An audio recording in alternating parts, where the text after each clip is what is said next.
This week on London Real, we have the investor, entrepreneur, and mentor, Tai Lopez. The only question should be, what should be the experiment that I start today? What if you invest in yourself? Live your own life. Know how your brain works. Always lead with reward. Money can make you happier. There was no karma. Mother Nature will leave you to starve and eradicate your genes. You have to go up exponentially or else you'll go down logarithmically. Be the person you'd want to invest in. Everybody can have enough in the world. London Real presents Tai Lopez, How to Become Great. To get what you want, you have to deserve what you want. And we are back on the mean streets of London. This week on the show, Mr. Tai Lopez is back in the building. Many of you would recall our last interview with Tai many months ago. He is a fascinating man. I would call him almost an anti-hero. When he's not reading a book a day, he's shooting videos in his home in the Hollywood Hills with his Lamborghini in the background, or giving TED Talks. Tai is a really fascinating guy. I spent some time with him in Los Angeles in January at one of his conferences. Yes, we did some illegal speeds on the highway in that same Lamborghini, and we had some great talks in his garage in the Hollywood Hills. You know, Tai is just really unique. You know, he brings such a fascinating perspective. He used to live with the Amish. He is not a flashy guy in a sense personally, but then he drives some crazy cars, and he's got a lot of really interesting messages. You don't meet many guys in their 30s that are quoting Charlie Munger and looking up to Sam Walton. So I was so glad to have Tai back on the show. But one thing about Tai is that boy can talk, which I guess is my job, is a good thing, because we talk on my show. But this could be our longest show ever, but I guarantee it's worth every minute of it. Like I said, Tai has so many ideas about so many concepts. His four favorite things he talks about are health, wealth, love, and happiness. And I just kind of sat back and drank it all in. So I think you will too. I hope you enjoy. Tai's got fascinating ideas, and I hope to see him back in London and back on the show sometime soon. So there you go. Speaking of TED Talks, mine has dropped really recently, and I'm getting just so much love from it. I did not expect this from you guys, and so I'm really humbled, and I'm really grateful for all the comments I've gotten, and I'm responding to every single comment. So if you want to ask me anything, just go on the video. I think you can click on the link below. It's the TEDx channel on YouTube, and there's hundreds and hundreds of comments, and I'm responding to every single one. So if you even want to ask me, like, my favorite recipe for, say, a kale shake, I'll answer it on there. And so many views, so much love, and I didn't expect this. You know, this is just my story from going from a banker to a broadcaster, from having a moment in Richard Branson's chalet in Switzerland, to walking away from it all and setting my own studio right up here in Shoreditch, London. So thanks so much for just, I guess, giving me such great feedback. I didn't expect it. I'm hearing from people I haven't heard, guys I went to school with at MIT, old piano teachers, relatives, and people that early on supported me in the show. So just thanks so much for that. And let me know what you think of the show, the TED Talk. If you don't like it, just let me know and leave some comments. So much love on that scenario as well. And finally, before I let you go, I just wanted to give some big love to one of our long-term supporters, and those are the folks at Bulletproof. I just sipped some of their fantastic coffee, and they also have an amazing book out, which is The Bulletproof Diet, which is Dave Asprey's personal story from being massively overweight and, you know, really having problems with a lot of molds and toxins, to really cleaning all that up and finding the diet that works for him. So it's definitely worth a check out. He's also going to be blogging for us very regularly now on londonreal.tv. So check that out as well. You can get the book at orderbulletproofdietbook.com. You also get a free cooking book, 10% off one of your purchases, and you support the guys that support our show. So big love going out to those guys. I serve that drink for every single London Real guest, and they all love it 100% of the time. So it's all good. So there you go. I've been releasing my short videos, my vlogs, and most people seem to like them. But if you want to ask me something, or if you want me to film something special, just let me know, and I'll make it happen. I'm kind of having fun. You wouldn't expect it. I'm a little shy sometimes in front of the camera, but lately I've been pulling my phone out everywhere and just doing them. So thanks so much for that. I appreciate the TED love in a huge way. And that's it, man. Stay tuned. Subscribe if you're not subbed. Check out the great blog posts on our website. And now I leave you with the one and only Lamborghini toting, book reading, Hollywood Hills living in Tai Lopez. This is London Real. I am Brian Rose. My guest today is Mr. Tai Lopez, who is a millionaire mentor. You're the entrepreneur power influencer. You're an author. You're a keynote speaker. You're, I think, a messenger of knowledge and maybe a reluctant guru of some sorts. I don't know. I was watching you yesterday at the Ace Hotel, and it was fantastic to be there and listen to you talking to everybody. You love books. You surround yourself with books. Your book club, I think, is second only to Oprah's in size. You lived with the Amish for 2.5 years. It was really interesting being at the Ace Hotel yesterday, where you had packed out the house. I want to talk about that stuff more. People are still talking about your episode when you were here 4 months ago. So Tai, welcome to London Real. Thanks for having me. It was good seeing you yesterday too. Yeah, no, it was really impressive, and it was just, it was just nice to see you get up there and talk to people, in a day where it feels like everyone is trying to kind of be a self-help guru. You seem like the guy that doesn't want to be that guy, and you just want to get information out there. And so I think people really relate to that. And like, I sat back there for 2.5 hours, and I was taking notes, but I was really getting ready for this talk, but I was also like taking notes into everything you said. So it was good stuff. I'd love to talk about all of this stuff, so I'm going to jump in here. You like to quote Seneca a lot, who's the Roman Stoic philosopher, and you were talking yesterday about how he was saying that, he had some thoughts about if you focus too much on wealth, and you were talking about your credo, which is the good life, which is health, wealth, love, and happiness. Right. And Seneca said some things about that, and I know you mentor some people, and you were mentioning how you mentor some guys that are, billionaires, and some guys in London, and one guy said he looked at wealth as a scorecard, and you were like, that might not be the healthiest thing. And I was wondering if you could talk about that, and then why you think Seneca is still relevant, and are we too obsessed with wealth?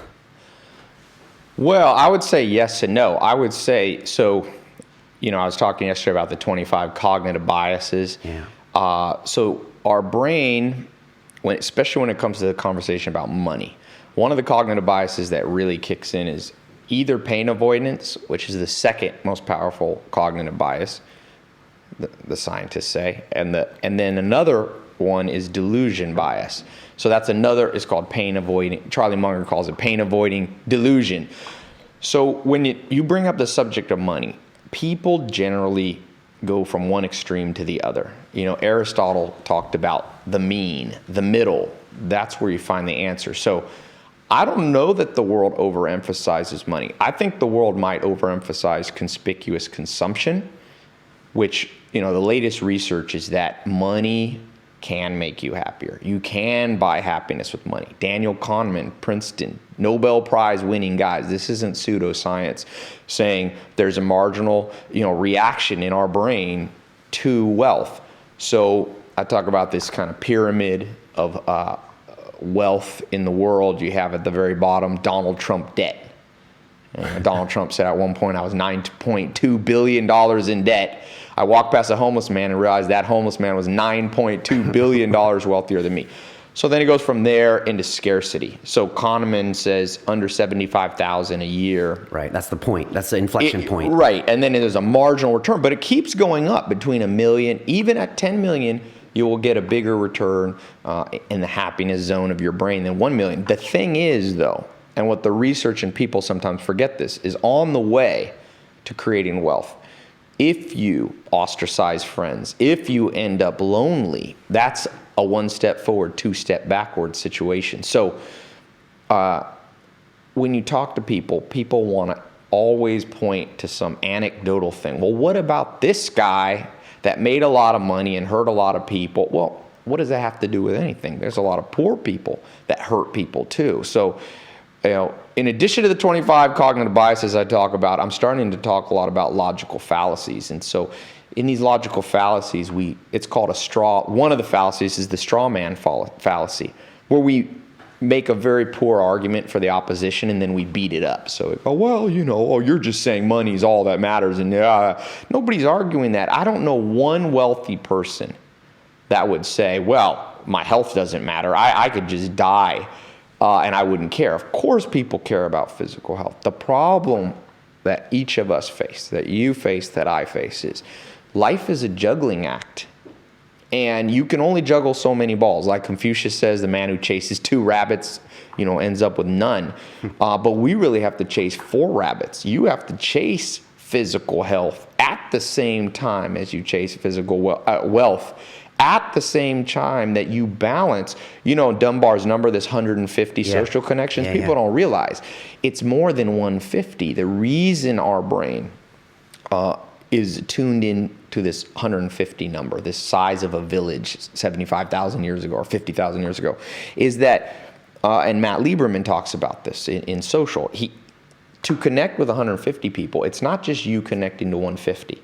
You have to balance and modulate and understand the 150 relationships between each. So your relationship with Brian, but I also have to know how you're getting along with Maya and what Maya thinks of you. So 150 relationships is actually 10,000. Okay, but if you do the permutations. All right. So we got to juggle that act, and then you have to juggle this pulling together into some level of feeling of fulfillment. So when people oversimplify, I always think of Albert Einstein. You should make things simple, but not simpler than they are. Whenever somebody says, well, the answer is, wealth doesn't make you happy. Well, sorry, that's too simple of an answer. Right, because it will to a certain extent. So are you a logical guy? Because yesterday you were talking about, things I remember from my science fair project, and I'm a trained engineer, not to drop names, but from MIT, and so I was drilled down this whole research, hypothesize, experiment, analyze results, and rinse and repeat. Yes. But you don't come off as like a tech guy. But that's something that you see as humans. We usually go the other way, which is anecdotal evidence, and make decisions based on that. Yeah, because another of the cognitive biases is our tendency, there's a good article in Tilson Funds it's a speech I think Munger did at Harvard, where it's our superpower reaction to solving cognitive dissonance. So whenever we see, for example, somebody more successful than us, our brain immediately wants to resolve the dissonance. We don't want to say, maybe I have no idea why they get. We want to resolve it. So how do people resolve it? They go, well, that person cheated. Right. Oh, no, that person had a lucky break So we're always solving dissonance. That's why religion is such a powerful force, because it resolved cognitive dissonance, the greatest question of all. What happens after we experience dissolution of the body? As Freud says, our pain comes from 3 areas. First is the dissolution and decay of the body physically. The second one is our battle with nature, hurricanes, physics, getting hit by a car. And the third is our inner relationships with other people. But we want to solve all the dissonance. When we see somebody that we don't know, we want to snap judge them. We see someone taller or shorter or a different amount of melanin in the skin. What do we want to do? We want to go, let me solve the cognitive dissonance. What we don't want to say, and what you must do, and what you learned at MIT, is you have to go, well, let me say it this way. When I meet people, I generally know if I would invest in them or not. And this is, I can't even say it in words. I meet people who, when they are exposed to something they don't understand, their attitude is, And then I meet other people that go, meaning curiosity. Okay. The world is better now because of a handful of curious people. Some of them are scientists. Some of them aren't. Some of them are Martin Luther King Jr. Some of them are people who go, something's wrong. That's the first of the 7 steps in the scientific method, which is you ask a question. Right. The second one is they're willing to go, which means the humility to research and ask questions. Then a lot of people don't even do that. A lot of people just generalize and go on. Most people People only really do number one. They ask a question and then they skip past hypothesis, which is number three. They skip to one that doesn't even exist. I mean, conclusion. What can we really know? I talk about this in the 67 steps. I say, one of the big problems in the world, in my own brain, let's not even talk about other people. Let's talk about one of my problems. And I think it's shared with everybody, is that the other way to say this cognitive dissonance is I have a black and white mind. I want to resolve things in a black and white way. If you bring up politics, I want to go, oh, no, it's not the liberals. I want to resolve it. What I don't want to say is I have no idea, and I'm willing to spend 18 months open-mindedly trying to figure it out. That's such a, people want to be enlightened. I'm like, that is enlightenment. And it's provable. Every great thing that we experience, every technology, everything that makes us live longer, all comes out of that mindset, the non-black and white mindset. So the word I use now is accurate. So if someone comes to me, I know last time I was on the show, I got some flack for talking about ayahuasca, whether it's healthy to not use. So what I would say to people is, my opinion is not, you shouldn't think of it whether it was right or wrong. It's, am I more accurately describing what makes humans achieve what they want to achieve? My opinion was, and still is that even if mind-altering things like LSD, DMT, ayahuasca, or any kind of biohacking is effective, my opinion about what about opportunity cost? When you're doing that, is there something you could be doing that's more efficient at getting you what you want? So if you want to lose weight, is the place to start with a biohacking idea? Is the best place to start with kettlebells doing 3 or Fitbit or whatever biohacking tool? If you want to biohack your brain, what really works? What's efficient? Because one of the cognitive biases that cause us to make mistakes is misweighting, meaning doing the wrong thing, the right thing in the wrong order. For example, what makes humans healthy? What could I take away from you right now that would cause instant death? We know oxygen. So when you're trying to be healthy, you have to start at the top. It's like Maslow's hierarchy. So you start there. What about sleep? Sleep certainly is in the top 3 or 4 things. Taking a multivitamin is number 98 or 19. But people want to sell you multivitamins because it's harder to sell sleep. So the whole world is misweighted. Sure, ayahuasca may give you a level of enlightenment that you might not. I decided I always like to read disconfirming evidence. Right. So I've been reading Aldous Huxley's The Doors of Perception, or one where he talks about psychedelics. But I would still contend, by evidence, who are the people whose ideas changed the world? It's Stephen Hawking sitting in a wheelchair, writing books with his eye, starting with first things first. And I think first things first is what messes up. And I think it's primarily from a consumer world that can make money on multivitamins, but can't make money on telling you, go to bed earlier. Right. Sleep 8 or 9 hours and see what percentage of human health care costs would go away if people started at the top? Make sure you get enough air. One of the things, you gotta be doing enough cardio that you're breathing enough to breathe in enough air. I mean, I'm no expert on each of these things, but I think every doctor would agree. Taking a multivitamin will do nothing if you aren't sleeping 8 hours a day. I learned this being on a farm for 10 years under Joel Salatin, for 2.5 those years, then traveling to 51 countries, studying sustainable agriculture and the soil. There's a lot of parallels between us and the soil. So if you take the soil to grow anything, the most important thing would be photosynthesis, meaning you need the sun. You take away the sun, doesn't matter how much compost you put on the soil, how much irrigation and fertilizer you put on, no matter how much fish emulsion, nothing grows. So the first thing is, don't put your plants in the shade.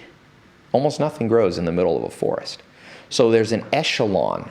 And so what happens, and this is the same thing with health, wealth, love, and happiness.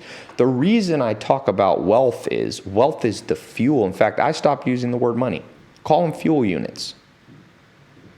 And this you can show statistically. People who have more fuel units have more impact on the world, sometimes negatively, but they have the power. Their kids are healthier, they're healthier, they live longer. They have the ability to do more. You need fuel units. Without those fuel units, love will be affected. Read, So Dr. is that why you focus on wealth? Because you think it's a key ingredient to get the others? Yes. Okay. But like, for example, this guy that was looking at wealth as a scorecard, you immediately identified that could be a long-term unhealthy thing to do. And yeah. Is that because he's putting all of his eggs in that one basket and he needs to look at the other three? I think it's more just about science. So conspicuous consumption, I just started this little Lamborghini I know, series. I was about to ask you. You're the walking paradox and walking conundrum because you talk about the dangers of conspicuous consumption, and Tai just launched a great series, by the way, where he's driving around in his Lamborghini in LA talking about some of your teachings. Yeah. So where does that come in? So I've had all kinds of cars. I was sleeping on a couch with $47 in my bank account, and I started as an entrepreneur years ago, and I saved up enough. And the happiest I've ever been on a car when I bought a used Mitsubishi Galant. I remember driving it over to my girlfriend at the times and going, "Look at this." It was like a $6,000 car. First car? Or First car that I bought. Okay. Really. Right. I had a junky car given to me when I was a little younger. But so I've lived at the Amish for 2.5 years with a horse and buggy. Right. And you were saying yesterday you learned a lot from those people. Oh, yeah. The Amish are maybe the best people I've ever met. You said you learned something fascinating. I was listening to yesterday, and you said that these people value work, as in that is something that's just like air to them, as in it's something to be proud of, it's something to look forward to. Right. You said they punished a little boy by not allowing him to come to the fields, and he was just like, oh, man. Yeah, Joel Salted used to say, you know what's wrong in the world? People punish their kids. Well, you have to do the dishes for a week. What did you once again, what neural pathways have been rewired by that one discipline? Work equals pain. You know why education system doesn't work now? It has nothing to do with the points that people bring up, in my opinion. The reason education system doesn't work, they forgot about the 25 cognitive biases. Instead of leading with reward, they lead with pain. Tests. Oh, come back to school after summer's a lot of reward. You do whatever you want. Right. All the kids. Then come to school, and we're going to force you to sit in classes you don't care about. We're going to take those classes and take all the fun out of them by having exams and quizzes and tests. You can't lead with pain. The average person, once they leave high school or college, doesn't read a book. I forget, I read the stat. Doesn't read a book again for 12 months. Now, if you show somebody, let's say this Lamborghini, if I pull up somewhere, so once in a while kids will come up and say, oh, how'd you get this car? If I go, read this book, and I pull out Peter Drucker's book, man, they're going to read that book because I led with reward. Right. So you reward as in look at what you can get. Potentially you can be like me. Lead with the end game. Right. All of life. And you have to be persuasive, not only with other humans. I sometimes wonder, what's the greatest social skill? I would say it's to be persuasive, not to be manipulative, because persuasion taken for negative purposes, obviously manipulation. But that's why I'm so big on understanding the 25 cognitive biases, because the first person you must persuade is yourself. People, it's a New Year's. So the average person, what is it? Quits their New Year's resolution within 18 days or something. 18 days, okay. I forget, you read different I've seen it in the gym because most people stop for 3 weeks, 4 weeks, yeah. Yeah, so why? Well, most people, you're leading with the pain. I'm going to do more crunches. Arnold Schwarzenegger's dad, the genius dad of all dads. Son, Arnold's 5 years old. Before you can eat breakfast every day, 3 push-ups. Arnold's brain is not the brain that you and I have when it comes to physical, working out. And that's why we don't look as good as him when in his prime. So his dad led with the reward. His brain now associates, and for years and decades, and maybe even his whole life, has led with every time workout is the greatest thing I can ever do. And so the Amish, the greatest compliment, you even hear the word Schafe, which in German, the Amish speak German, means worker. So if a boy wants to marry a girl, And, he asked the dad permission. You don't really have to ask permission in the Amish, but they kind of do sometimes. First thing that dad's going to talk about among his family is, well, you'll know if you're the girl that your dad gives you the blessing, or your parents give you the blessing, if they go, oh yeah, he's a shafa. And it's like, that the worker, the man, that's the pinnacle of success. So it's in the language, which is the most subconscious Yeah, it's way. in the language. Yeah, it's powerful. So for us, the greatest quote of last year, I collect quotes. I've been collecting quotes since I was 2016. Maybe the best quote I've ever heard in my life. It's not as fancy, it's not as catchy. It's based, I've kind of refined it in a little bit my own, but Steven Pinker, the Harvard professor. We had him here. He was genius. Fascinating guy, And he, and my modified version is, you and I, Brian, have a perfect brain. Everything fires perfectly. The only problem, it fires perfectly for a world that hasn't existed for 75,000 years.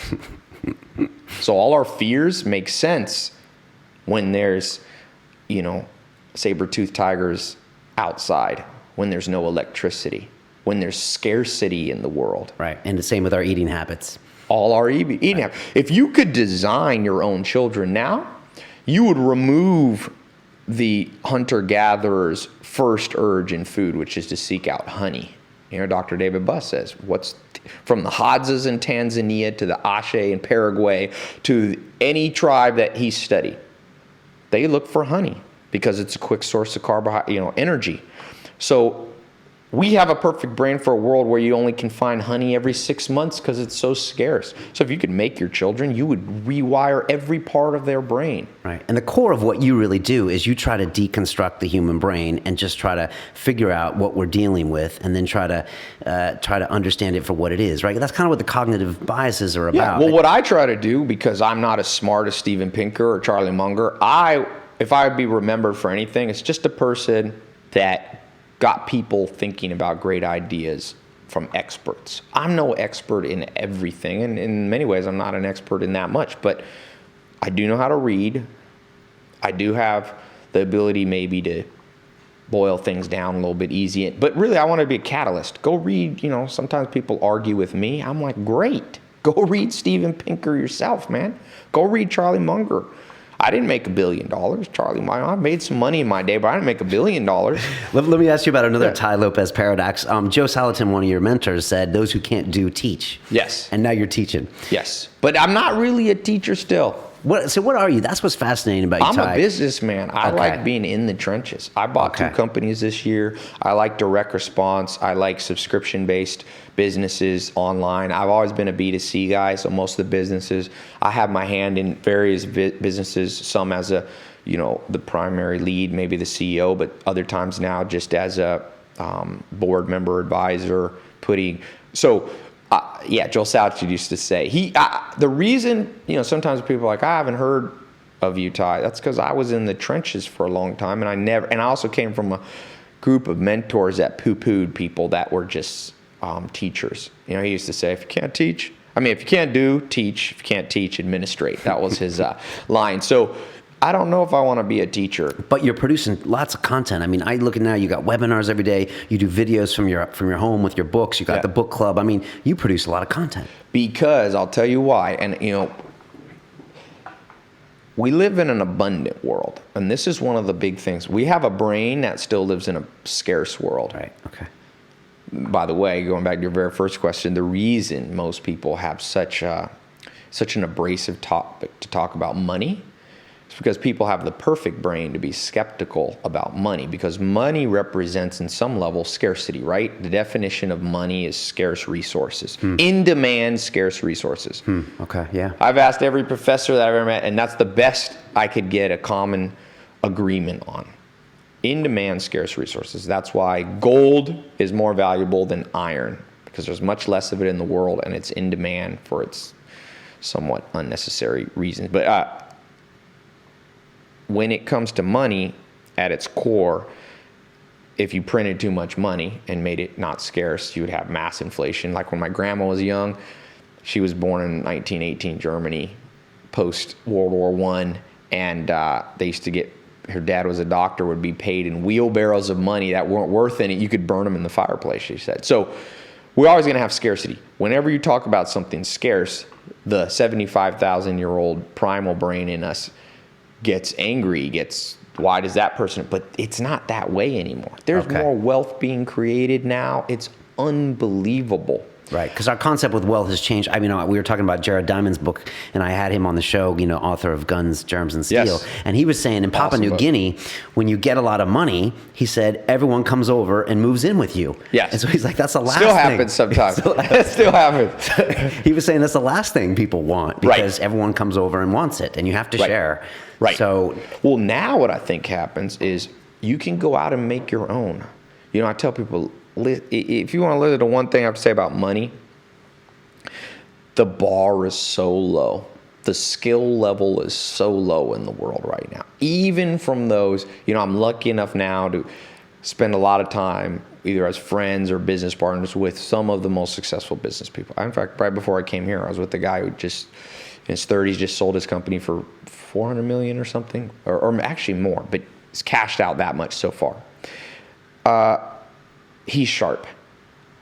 There's not that many sharp people. And even the sharpest of the sharp are still tricked and deluded by their own brain. It's almost impossible. But I think of it this way. There's a huge stallion horse running around a room. If you've ever been around a stallion horse, they will kill you. They are violent. If you stay in that room long enough in the corner cowering, that horse will eventually come around and kick you, pick you up. Horses will pick you up by the mouth, throw you on the ground. There's only one safe place. That's to throw a harness or a bridle and jump on that horse and harness it. So each of the cognitive biases, instead of having pain and anger and delusion about wealth when you see somebody wealthy, that guy did something wrong, or why is that guy talking about Why not go look yourself straight in the eye, look yourself in the mirror, and go, I did something wrong in my life. That person did something I wasn't willing to do. Then you take the pain, instead of pain turning into delusion of anger, you go, never again. When I was sleeping on a couch with $47 in my bank account, I remember $47, I had no college degree. I had lost touch with almost all of my friends. I had a few skills, milking cows, riding horses from the Amish. Okay. I read a book, Tony Robbins' line, and he says, when you succeed, you party, and when you fail, you ponder. But all great things come from pondering. Winter, spring, summer, fall. That's all life is. I think life, I use the Drucker time frame, 18-month cycles.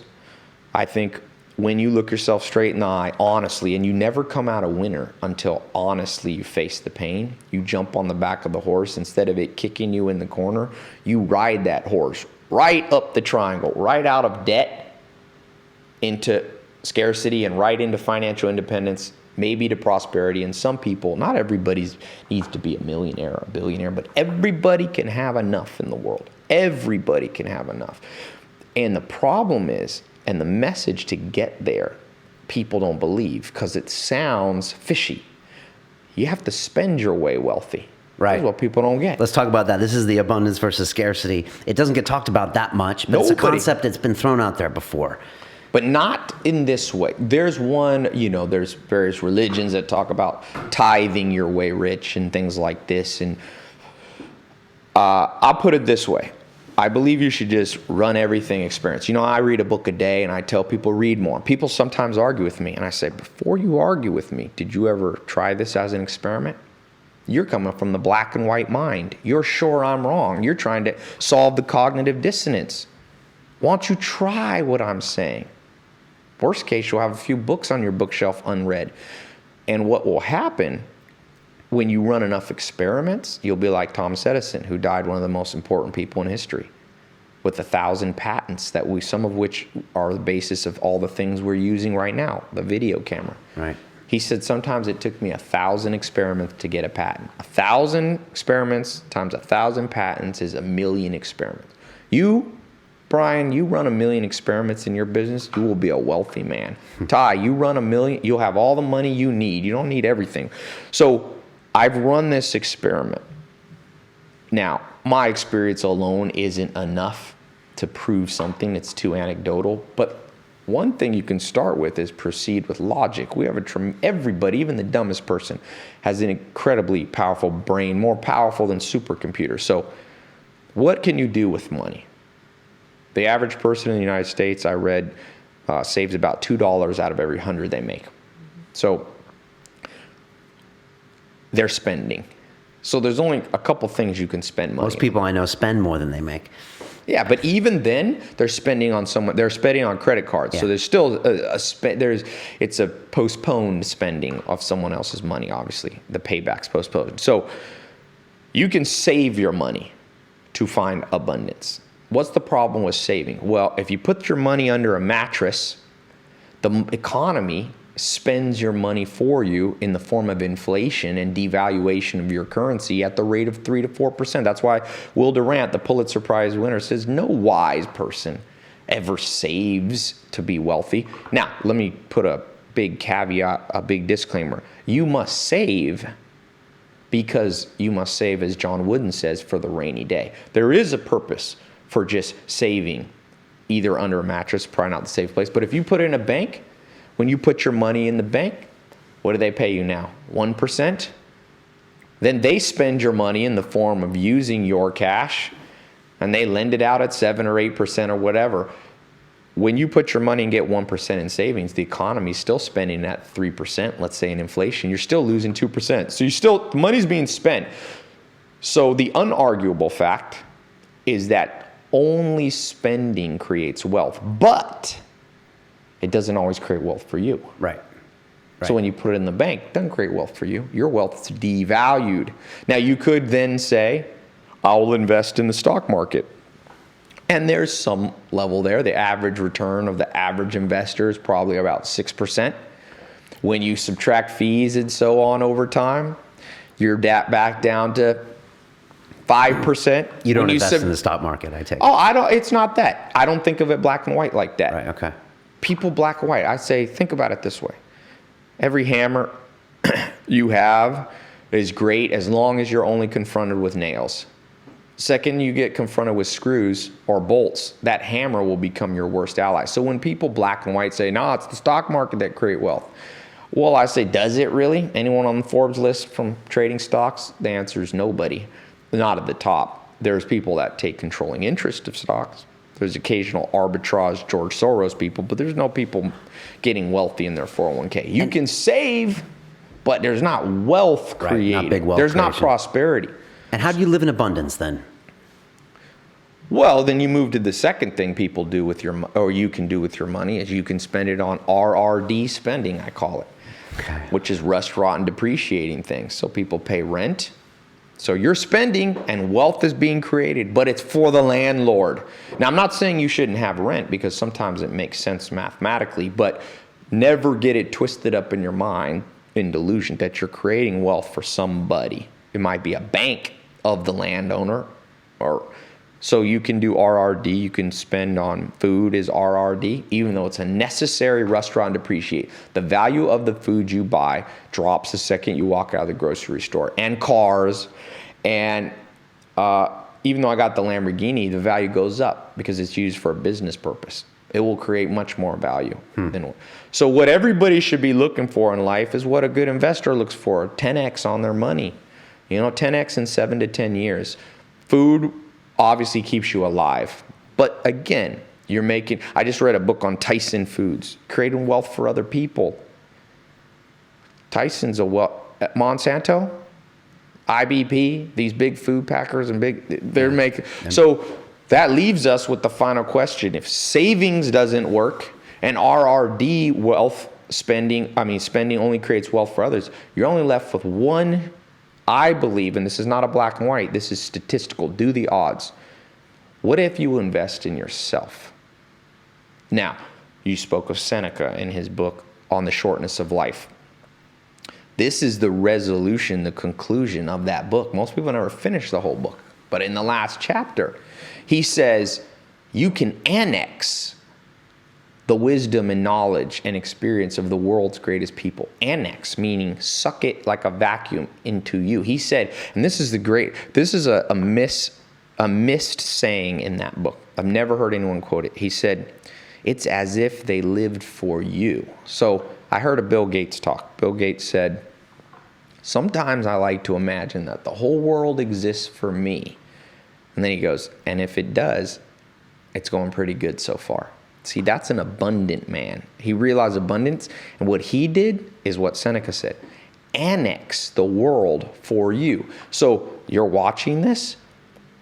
If I have any good point, annex it for yourself. That's doubling down, investing in yourself. And all wealth comes from men and women who annexed the knowledge, wisdom, and experience of the ages of this world's most influential, intelligent, whatever adjective you want to use, right, into their own brain. So I tell people, if you make $100,000, drop $30,000 into your own brain.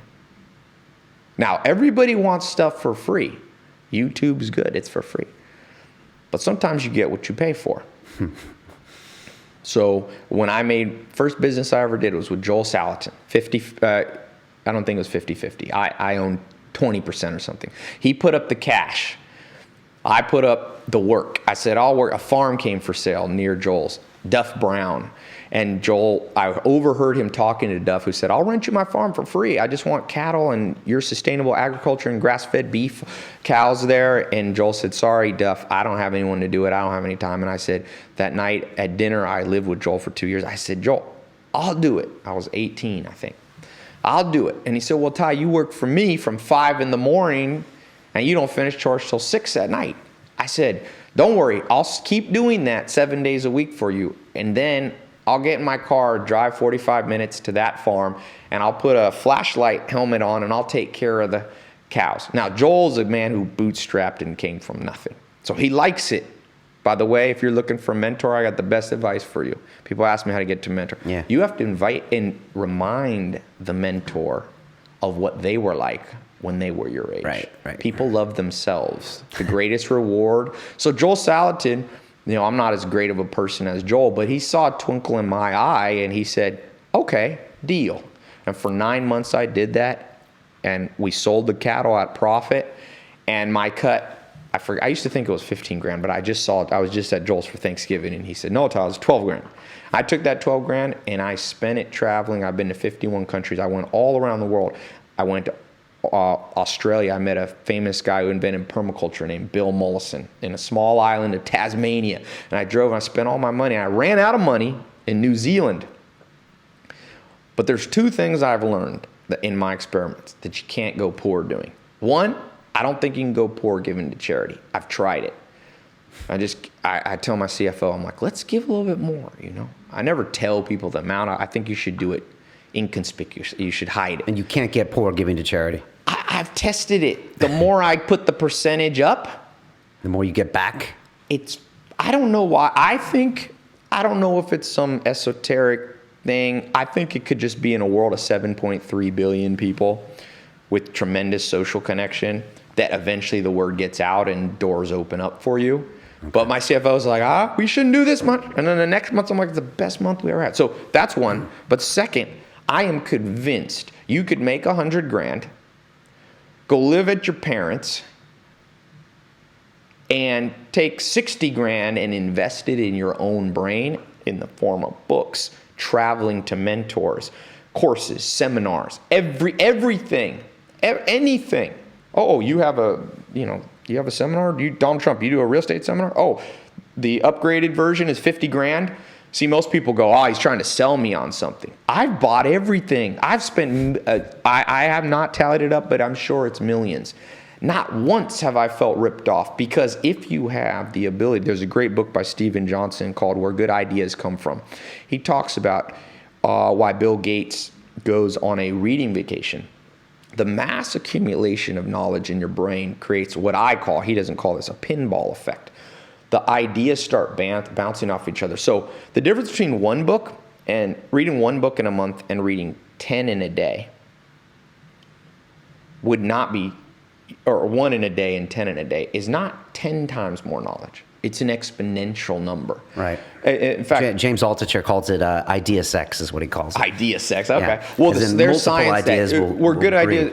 Where good ideas come from, there's actual science. A city that's 10 times larger than another city will have 50 times more innovation. Right. I think it's called not the 10-10 rule. There's an actual mathematical algorithm that someone came up with. So, I don't think it's possible, but people won't do it. Okay. So they won't invest in themselves and they'll save. How does that tie into abundance? Does that tie into the saving versus? That's the third one. Okay. So the only person on planet Earth that has 100% of your DNA is either your identical twin, which most of us don't have. Even if you have an identical twin, as you age, like Dr. Sharon Molam talks about, identical twins usually look identical when they're young, but when they're 40, they don't look as similar anymore because your DNA changes with environmental stressors. So nobody has 100% of your genes but you. Okay. So that means who else is going to create wealth for you? People are still waiting for the government. They're waiting for a university. Beware of perverse incentives, as Charlie Munger says. The only person completely invested in your own wealth or in health, wealth, love, and happiness is you. Right. And you're saying invest in yourself in every way, and you're not going to waste that money. Even I if don't it's think you can go. You can, because something will happen for you by that knowledge or taking that course, or you give so to charity. I spent all $12,000. I run out of money. I'm in New Zealand. Okay. I have to shear sheep. By the way, I've done many jobs from milking cows. Nothing is harder than shearing sheep. There's a saying in Australia, never mess with a sheep shearer. You'll always end up on the bottom in a fight. They will throw you on their strongest guys you've ever met. Right. So I get there. I just lived at the Amish for 2 years. I thought I could, and Joel Salatin's a work beast. I'm like, I can handle anything. I go sheep shearing. It was a nightmare. Hardest job I've ever done. Because you got to wrestle those sheep. You start at 5 a.m. I've seen them do it. They're fast too. They go shh. I was with some of the fastest guys in the world, and they work 50 minutes straight, take 10-minute breaks, and they do these sets. And then they go out and drink all night, and then they sleep 3 hours, and it's weird. But I saved up enough money to get out of New Zealand. But before I did, one of the farms we were shearing on, there's a farmer introduced me to a guy who had probably one of the wealthier guys in New Zealand, named Gary Townsend, Harvard MBA. And I somehow bump into this guy and he said, what are you doing down here? I said, I spent all my money trying to find answers around the world. And I was in Australia and then Bill Mollison, and I ended up here and I ran out of money. And he said, come to dinner with me and my wife. So I ended up at his house. Stay with me, because I believe he was a man who had risen from nothing. He saw a twinkle and said, that guy reminds me of me. Gary Townsend, I ended up going back to the U.S. Next company I took one quarter of college, NC State. So I'm there and I'm struggling. I'm going, how do people go to college? Well, I had a job at a coffee shop or something. You make $8 an hour, your paychecks every 2 weeks, $200 after tax. I'm like, whoa. So I started a little consulting company. And somehow Gary Townsend heard about it. And he wrote me an email. Hey, Ty, I want to come buy land in the United States. Will you do a little report for me where I should buy land? You've been around. I said, okay. One day I wrote it. He said, I'll pay you my normal consultant fee. I sent him an email. He wired me $10,000. See, that's abundance. I don't believe you have to think of it in some hippie way, some karmic way. There's 7.3 billion people. How can the world not be impressed by you doing something out of the ordinary? What is the difference when you live your life within scarcity or abundance? Is it just a mentality of you expecting things were going to happen, so you weren't worried when you ran out of money in New Zealand? Or you shouldn't be. Again, don't be extreme. You look. I was just speaking at USC. I did a talk there for their entrepreneurs. 80 kids came up to me when I was done. It was a big group. Come up to me. I did an informal poll. How many of you are sure? I had given my talk on the Eulerian destiny, the 5 hints, how to find out what you should be doing. Out of the 80 kids, one kid, as I kind of probed, I felt and he felt actually knew what he was doing. He said, I want to be a lobbyist, so I'm going to law degree. Like, it was all mapped out. It was a fixed path. The quickest way between 2 points is a straight line. He was going on a straight line. He was efficient. I was like, this guy's doing it right. The other 79 kids, No idea. One kid came up, the worst of them, said, I've changed majors 3 times in my first 2 months there. I said, this is going to be an expensive mistake. He said, yeah, my parents I didn't get a scholarship. It's $260, not $3,000. So here's the thing. That's not investing in yours. You can go broke getting a 4-year degree in something you'll never use. No, I don't use the word education anymore. I said, double down on your brain. For some people, it'll be a college degree, and for other people, it'll be a trip to New Zealand. For other people, it'll be a stack of books. I spend 30, 40, 50,000 bucks a year on books. I buy every book. Now, people might go, well, you can't read them all. Well, I'll tell you what. If an investor ever walks in your house and he sees 700 books on business, who do you think's going to have the easiest conversation? You want to invest in my business? I mean, who would you want to invest in? So even if you don't read all the books, that's why I say it's this never-ending upward spiral when you invest in yourself. It's new social connections, it's new neural connections in your brain, and it's some level of telling the world socially, I'm going places. People want to attach. It's one of the most the reward bias, we want to attach ourselves with people that have the twinkle in the eye. Right, so if I can tell people, I'm like, look, everything. Now, when people hear this, they go, no, Ty, you're trying to sell something. Let's say they're right. What if what I sell you is worth 10 times for what I sell it at? Then you'd be a fool to say no. You know, I'm one of the higher paid consultants in the world for stuff. You know, I don't like to do it that much because if I charge someone $1 million, but I make them $10 million more that they wouldn't have made, and someone's going to bring up that I'm selling something, who cares if I'm selling something? You know, there's 3 types of people according to Richard Dawkins. There's, and this is not just humans, this is all by most mammals or in bird. You have cheaters, suckers, but then you have grudgers. Okay. See, grudgers exist for an evolutionary purpose. So all those people listening, they're always suspicious. I'm actually trademarking my own personality typing system. It's a real simple one that I use. It's called PASE, P-A-S-E, practical, action, social, emotional. So I think about 25% of all people are suspicious of everything. They're very fear-based because in the last 100,000 years, Homo sapiens have been on the planet approximately. It served a purpose during the bubonic plague to have somebody who was neurotic about germs and kept to themselves. They survived. We all have what I call the whisper of 10,000 generations of our great-great-great-great-great-grandparents, who some of them adopted a strategy of being a grudger, or what I call the E type. Doesn't mean it works in the world now. What are you scared of? People are like, I'm scared to quit my job. Well, so was Jeff Bezos. Jeff Bezos, though, had harnessed the stallion in his brain and gotten on the horse and wasn't kicked around. And he did the math. Descartes said the only thing we can know, he did that thought experiment.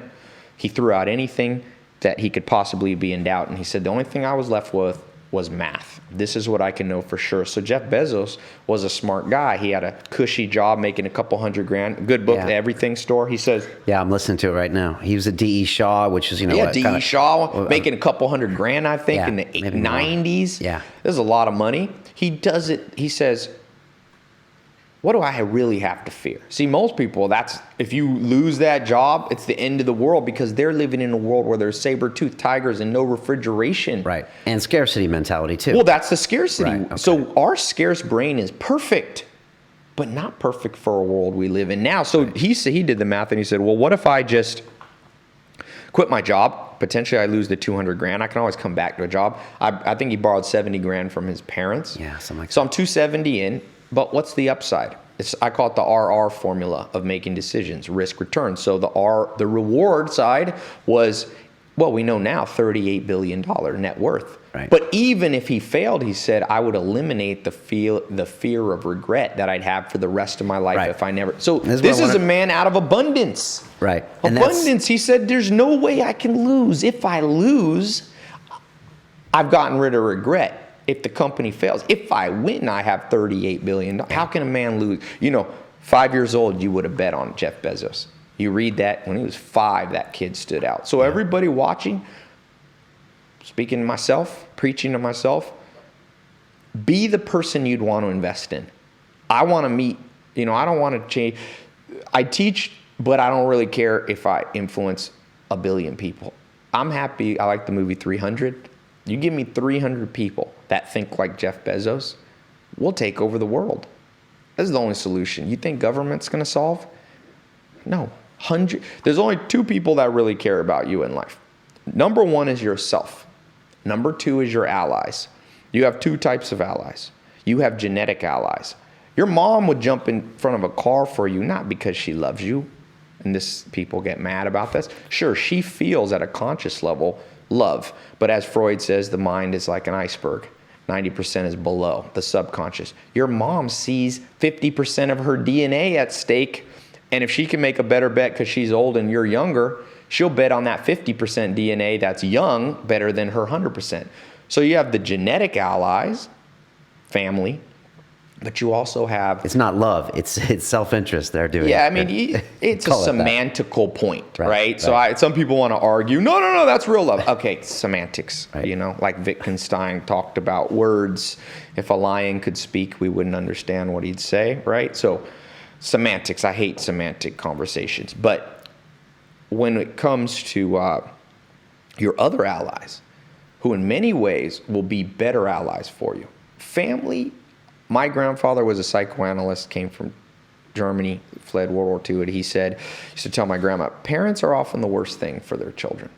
And there's a lot of conflict of interest if you have siblings and so on. We all experienced it, maybe, some haven't. But the other type of allies are people who are just that, allied with your interests. So for me, you give me 300 people that are allies with my type of mentality, that's all I need. That's all anybody needs. You need allies, and I'd rather have abundant allies. Like Alexander the Great says, there's only 2 types of people in the world.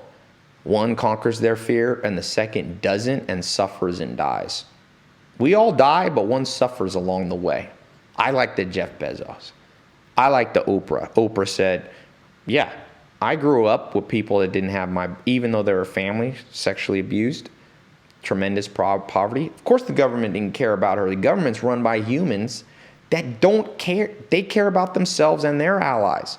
She rose up out of that. She found 2 mentors, 2 allies. She grew into one of the most influential people in history. Abundant. Try to tell her the world's scarce. Now, you might say the pain avoiding delusion in us all. So, just Oprah could do that. She got lucky. Well, like Jim Collins says, the great researcher here, Good to Great and all these books, he says he did the math on the companies that have made it. He doesn't find luck except for one area. The one area the successful people find luck in, according to Jim Collins, is who you bump into. Social interactions. Luckiest thing ever happened to me, instead of going to college, 18, 19, Joel Salatin bumps in. But how do you increase your luck? Because people go, well, then how do I find a mentor? How do I find a billionaire mentor or Be abundant, live abundantly. Go do things. You have to remind them of them at your age. Right. And then one of the cognitive biases is called Kantian fairness. This is one of the 25 biases not many people know.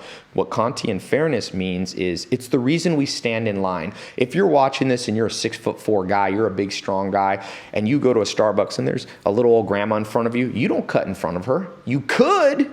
You're stronger, but Immanuel Kant, the philosopher, talked about this ethics that's within us. And what that says is it's not fair for me to jump in front of her. So the reason mentors, and there's multiple reasons that you'll find key people that'll be allies with you at the mentor level. And one of them is Kantian fairness. Well, I got some breaks. That person reminds me of what I was like before I had a break.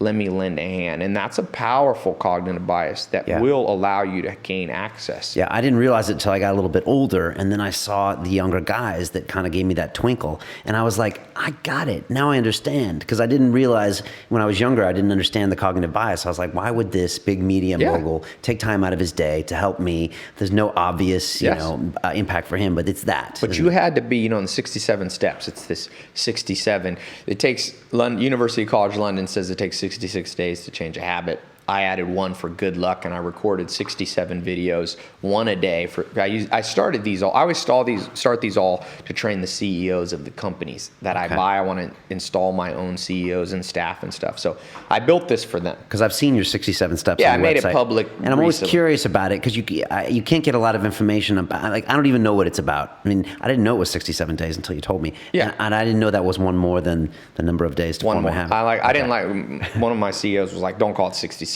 It sounds too much like the devil, 666." So, okay, I'll do 6. My superstitious CEO. So I did 6. So one of them, the first one, is the worth a damn factor. You know, you want to know why you don't have what you have?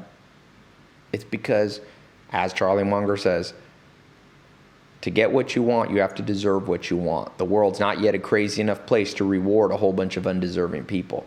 Or as Jim Rhodes says, the world doesn't respond to need, the world responds to seed. If you're a farmer standing in the field in October, looking and going, I'm hungry, there's no corn here. And you ask him, did you plant a seed in April? And he's like, no, but I am hungry now. You go, Mother Nature is the teacher of last resort. She is the bitch. You don't want to learn from Mother Nature. Will leave you to starve and eradicate your genes. If you don't believe that and you believe in karma, explain the Neanderthals. They're all gone. There was no karma. So what you have to do, nature is the horse in your head. You have to get on the horse, harness the horse, and when you're on the horse, you are safe, and nature will work on your behalf. So the man who plants 1,000 experiments dies with 1,000 patents. Thomas Edison. Right. You tweeted something recently, and you said the reason most people are broke is they aren't really good at anything in demand. And you said, yeah, I get a lot of stick for that. Is that kind of what you're saying here? As in, you're not providing value, so you shouldn't reap the value. Yeah. Well, this is a controversial one. It's nuanced. I won't have time to talk about it completely here, but when people lament somebody's wealth and point it out as a flaw, let's say Bill Gates, he's a controversial person. I say, well, what is money really? To me, money, as I said, represents scarce and demand resources, but it's also reciprocal altruism. That's what Richard Dawkins talks about. Right. So maybe Bill Gates just helped more people, and in reciprocal, they gave him what they had was their money. Right. So he's so given when all I that meet value somebody out. who's poor, right, it depends. Mother Teresa was poor because she took a vow of poverty, and she certainly was wealthy in life and successful. So that, but she did raise, what, $50 to $100 million? She did create reciprocal value. So when I meet people who don't create reciprocal value, usually they don't have any money either. Okay. Now, there's exceptions. There's people who cheat to get their money and they didn't create. People that inherit the money. But you know, for the first time in history, Forbes list has more self-made people than inheriting. See, the world's getting more abundant. We're still stuck in, you know, we're stuck in a cave. Right. And the world's even accelerating. The world is progressing. It's going it's way like past us. Not that many cheaters are at the top. Mark Zuckerberg didn't cheat. Oprah didn't cheat. It's like, what world are we still dragged back into? Let's talk about Zuckerberg really quick, because you mentioned him yesterday, and a lot of people hear the Zuckerberg phenomenon. They hear his net worth. What is it? That's something 33, I think. 33 billion. And they say, oh, well, if I'm going to do something, it's got to be that idea. And you told everyone in the audience last night, you're like, who started a business here and who wants to? People raising their hand. And you're like, start one today. Start something. Do something. You know, and so you said, don't try to start the Facebook idea. Start something else first. Well, you could even follow. Well, so there's two types of people when it comes to this question. There's two modalities that I find. There's PIs and IPs. I want to talk about this, yeah. So Mark Zuckerberg is an IP. What do those stand for, those initials? So PI is a patiently impatient person. Patiently impatient. You don't want to be a PI. The whole world's full of PIs. Here's what a PI does. Yeah. They tell you about their 10-year goals. But as Seneca, the philosopher, says, in your fears you act as if you're mortal, but in your desires you act immortal. So are you immortal? How do you know you have 10 years? Now, that's not to say you can't think for the long haul. There's certainly, but I'm saying, if you're fat in August, lose weight in August. Don't tell me about your New Year's resolutions. In fact, I meet a lot. I'm always tempted to start a talent agency. I live in Hollywood, and a girl came the other day and came with some people, and she saw I have a Steinway piano, and she walked over to it and said, "You mind if I play, Ty? I want to show you something." She sat down, and one of the most talented people I've ever been around on the piano, young girl, 19, 20, sang. I was like, this girl could be a rock star. And I asked her, do you take piano lessons? How many hours? No, I say, how many hours a day did you already practice? Because it was like 2 p.m. She said, I didn't today. And I wrote her off. It's bad odds for me. She may be the next Lady Gaga. I don't want to bet on her. Right. I think it's bad odds. Your life is too short to bet on her. She's PI. Right, so she's patiently impatient. She's waiting. She's patiently waiting and setting a goal out here. And then what happens is when someone like that starts, think about a New Year's resolution. Okay, it's December, I'm fat. No, I'm gonna wait till January. So you're patient on the goal. Then when you finally get to it, you only stick to it for 18 days. Okay. So you're impatient. I did 3 push-ups. Why am I still fat? My mom used to always say, people spend 20 years getting unhealthy, and then in 20 days they expect to be healthy. Your metabolism doesn't adjust that fast. So they're impatient, they won't stick. But now you take conquerors, both good ones and bad ones. Alexander the Great. Right. We don't live in that world anymore of physical, war. But boy, he attacked that city, Tyre, Tyre. That was one of his big campaigns. He showed up and he said, surrender or I will conquer you. He set a goal and he showed up at the door that day, and it took him 3 years of continual battles. But once he realized and ran the experiments and knew this was the one, he was then patient. He was IP. So he was impatient to set the goal, but once he set it, he was patient to figure it out. From 19 years old to 30, he started at 19. By 32 or 30, I think he died at 31. He conquered the known world. Zuckerberg hasn't done that. Now, Zuckerberg is on the way, has 1 billion customers. But think of how Zuckerberg did it. He had the idea. He had the question. I think it was, how can I meet more girls? Is how it started. Many times for dudes, that's how it started. Right. And then he did a little research. He probably saw MySpace. He probably saw Friendster. And then he formed the hypothesis. I'll make something called, I think it was called the Facebook. Yeah. He started it right away. It wasn't when I'm done graduating and when I'm done with all the homework. He was at an Ivy League school working away. He could have said, no, he started now. He was impatient.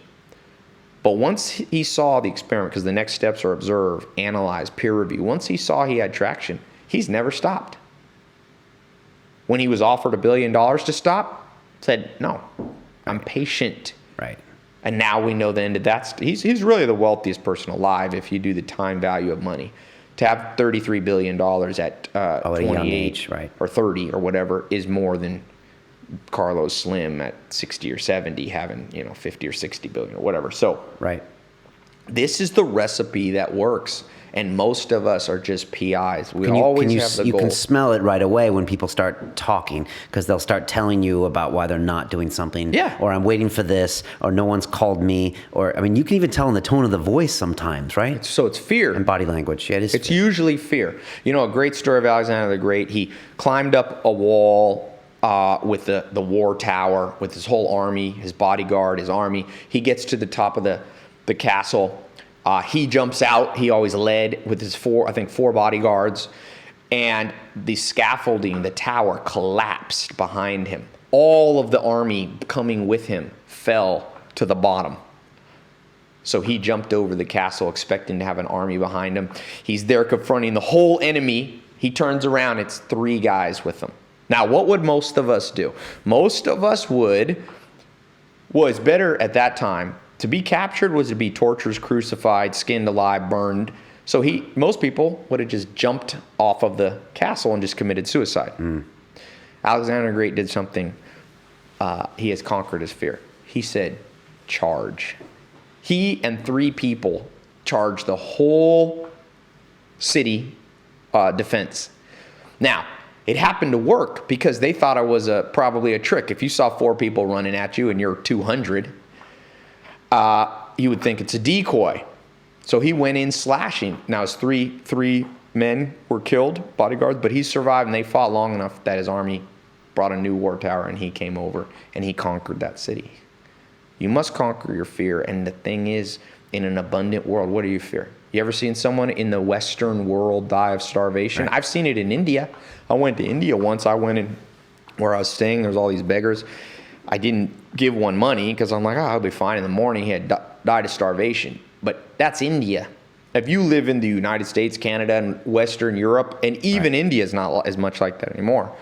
What's your fear? Right. So think abundantly. I always see when I meet someone that's super conservative and ultra conservative and doesn't want to do this, doesn't want to do that, I'm like, that works out for you great today, but you're slowly killing yourself. And then you will wake up in 10 years and realize you never took any risks. And then by then, your brain won't know how to take risks. Well, and the other thing, over. some people, so in the personality type system, the PASE, the E's and the P's, okay, generally are more risk averse, the practical and the emotional, okay? So just remember, there is a function for that. It's not completely a worthless skill to have fear. Fear at some level is very functional. The A's and the S's are the social. They usually are so kind of in the sky, they forget. They don't even care. They walk across the street without looking, not because they're courageous, but because they forgot. The A's are foolhardy. So Aristotle talked about this. You would not want to be a coward or foolhardy. You don't always want to go where angels fear to tread. But, for example, let's say I was just speaking in Florida at a conference and a guy said, I'm going to all these entrepreneur conferences. I have a wife and kids. I want to quit my job, but I'm afraid. I got a 1-year-old baby. And all these entrepreneurs are telling me, no fear, just quit. And he said, in my family, my parents are like, don't. You got to play the safe bet. And I said, you're not abundant. Even black and white is not abundant. Think of it this way. Set an 18-month goal that you'll quit in 18 months, but start something today. He said, well, what business should I do? He said he was been approached by a multi-level marketing company. Now, those are not my favorite companies. I know Dick Marconi started Herbalife. It's definitely made money in an MLM, but most people don't. But I said, how much does it cost to get into the MLM? It said $100 or $200.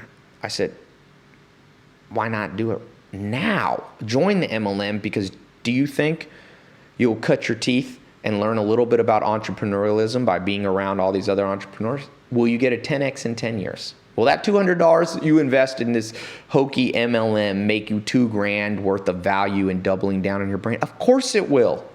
I'll join any MLM. Especially at the beginning, because it's a momentum creator. Just don't think you're going to be wealthy from it. Just do it to do it. Do something in a bit. Yeah, Joel Salatin used to say, Tai, do something even if it's the wrong thing. Now, there's good science on this. I think a scientist named Ferguson in the 1960s did the math. So there's a concept called bounded rationality. So there was Poincaré, the famous mathematician, the French mathematician. He's the kind of the father of chaos theory. So, chaos theory is otherwise known as the butterfly effect. If a butterfly flaps its wings in Indonesia, it could cause a hurricane in Florida. Well, the reason 10-year goals are rarely accurate, or the reason I'm reading Alan Greenspan's new book, The Map and the Territory 2.0, the former Federal Reserve. I didn't know he had a new book. He says, our ability to predict long-term financial consequences is very poor, and it's because of chaos theory. One thing leads to another, and you can't predict the millions of permutations. That's why I say 10-year goals are weak, but you can predict what you'll do today fairly accurate. You could get hit by a car on the way home, but I'm like, do something now. So this guy, I was saying, well, look, the reason you are risk averse is because of this crazy inborn algorithm in our brain that just does all this math and sees everything spinning off. But I said, you start this whatever, MLM, while you're at the other job, an 18 months transition out of that job. You then remember, you have to have bounded rationality. So the concept of bounded rationality is simple. Let's say me and you, after this, you were talking about going to get something to eat or a drink, right? How many restaurants are in London? Lots. So if we say even sushi, we have to put bounds on our rationality, or else we'll spend the rest of our life trying to make choices. There's, let's say, 500 sushi restaurants. So we put a bound on it. We will only want to eat a place 1 mile away. So that's one wall. The second, we only want to eat in a place that's Yelp gave at least 3 stars. We only want to eat a place we look at the prices, that's reasonable under $100. Fourth, we only want to eat a place that a friend recommended. So our brain constantly tries to do bounded rationality. That's why we try to solve cognitive dissonance, but that's another conversation. So we do this. The problem is we don't always know when to stop. So a lot of people are like, there's too many choices, Tai. I'm good at this, and I'm good at this, and I'm good at this. So this Ferguson guy said, here's the math. 1 divided by the constant E, which comes out to about 0.37 or 37%. Once you have a 37% hunch, then you should be impatient and begin. So if you're at 1%, whether you should quit your job, that's not enough. If you're 37% chance that the job you're at isn't the right place, then you should proceed once you hit 37. It's in game theory, it's the optimal time to start. But you can use the Peter Drucker 18-month time frame. You don't have to be foolhardy. You don't always have to charge like Alexander the Great, because if you're one of the bodyguards, you got killed. Only he lived. Only he lived. Let me ask you a question. You mentioned something yesterday in your talk, and you said 2011 wasn't a good year for you. Right. And I was just wondering if you could tell us why. As in, were you losing motivation in the businesses you were doing? You know, what turned around for you in 2011, and why was that a low point for you? And how did you get your mojo back? Well, for me, it's always the same thing. It's always that Dutch saying, we're too soon old and too late smart, or the ancient philosophers said, life is short, art is long. You know, to create a masterpiece takes a long time, but our life is short. So 2011 is just, you have to go up exponentially or else you'll go down logarithmically. So, I was like not doubling down enough on my brain. I don't know if it was cocky. It was some overload. You can get overload from other things unrelated. Dating somebody that kind of went weird. I mean, when we broke up, it was so.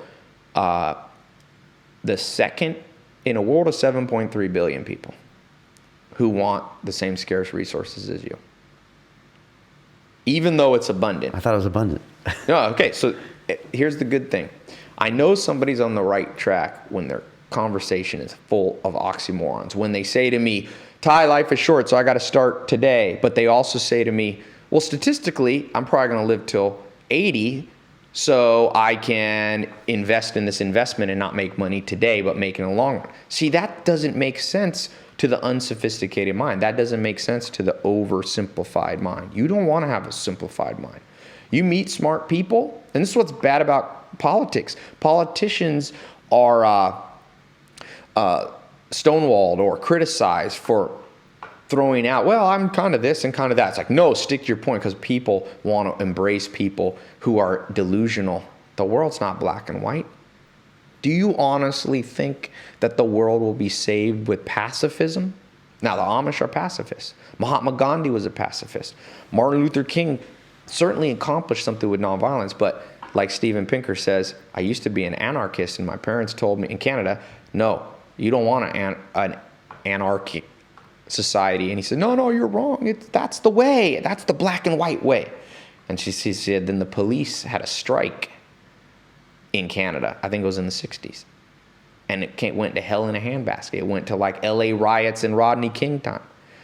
So he began to think, oh, well, maybe the world's not that simple. But yet, do you want a fully warmongering world? No, you don't want Adolf Hitler and Stalin storming the world. So where's the answer? We can find it by downloading the wisdom and experience of one of the great thinkers of all time, Aristotle, by the way, who was the mentor of Alexander the Great. You know that? No, I didn't know that. No, From 14 to 16 and a half, the personal mentor of Alexander the Great was Aristotle. And what was the reward? Everything Alexander the Great wanted. So for each of us, imagine that each person on the planet lives for you. It's okay to be egocentric at that level, as long as you also realize that it'll only be through reciprocal value that you'll create abundance. So they live for me. So those people are all there that I can tap into. They're I can yours. Sell them things. I can teach in them every things. age. Okay, for all purposes. They're your servants. Okay. Albert Einstein lived for you. Stephen Hawking lives for you.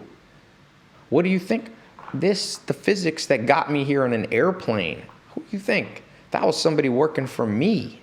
So all I have to do, it says that there was an anonymous saying in the 60s that said, make yourself useful to the world and she will always give you bread. People that don't have enough bread, make yourself more useful to the world. Now, the question is, how do we do that? Well, I like what Peter Drucker says in Managing Oneself. He says, most people think they know what they're good at. Most people are wrong. Even more people think they know what they're weak at. Even then, more people are wrong than right. Yet, you can only build on strength. The problem is, to know your own strengths is nearly impossible because, as Nietzsche said, the mind is like an inaccessible fortress. But he gives us a little light by saying you get revelation through friends and enemies. So, you know, when I was on the show last time and some people didn't like when I said no ayahuasca, think of me as an enemy on that subject. You want enemies in your life. As the ancient proverb says, as iron sharpens iron, so a friend sharpens a friend. And you could add, so an enemy sharpens an enemy. So you want to read, if you are a Republican or conservative, you better be reading the liberal antithesis to you, you know, the great philosophers, thesis, antithesis or antithesis. You want to find that middle way.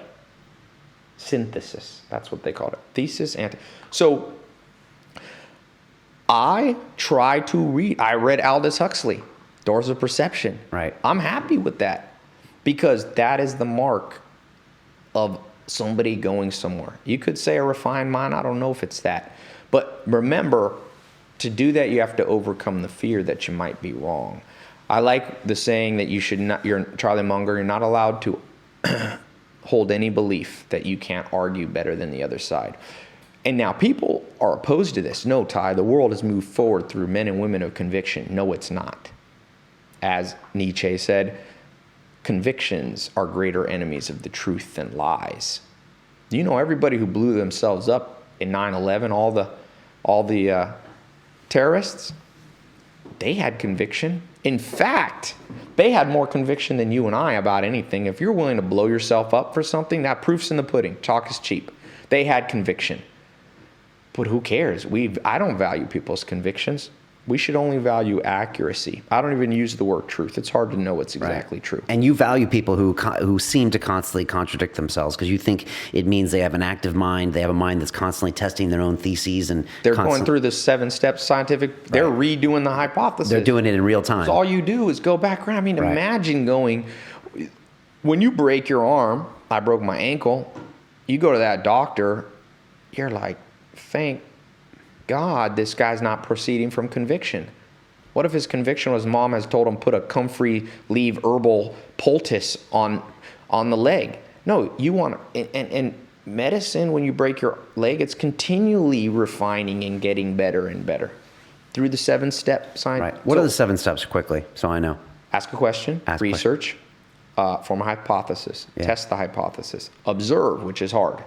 Right, that's because as humans we're so biased and... Yeah, we already have what we want the result to be. Then you analyze. Analyze is hard too because you have to quantify mathematically. Right. So I ask people, for you, let me ask you, I'll do a little test if you don't mind. Let's do it.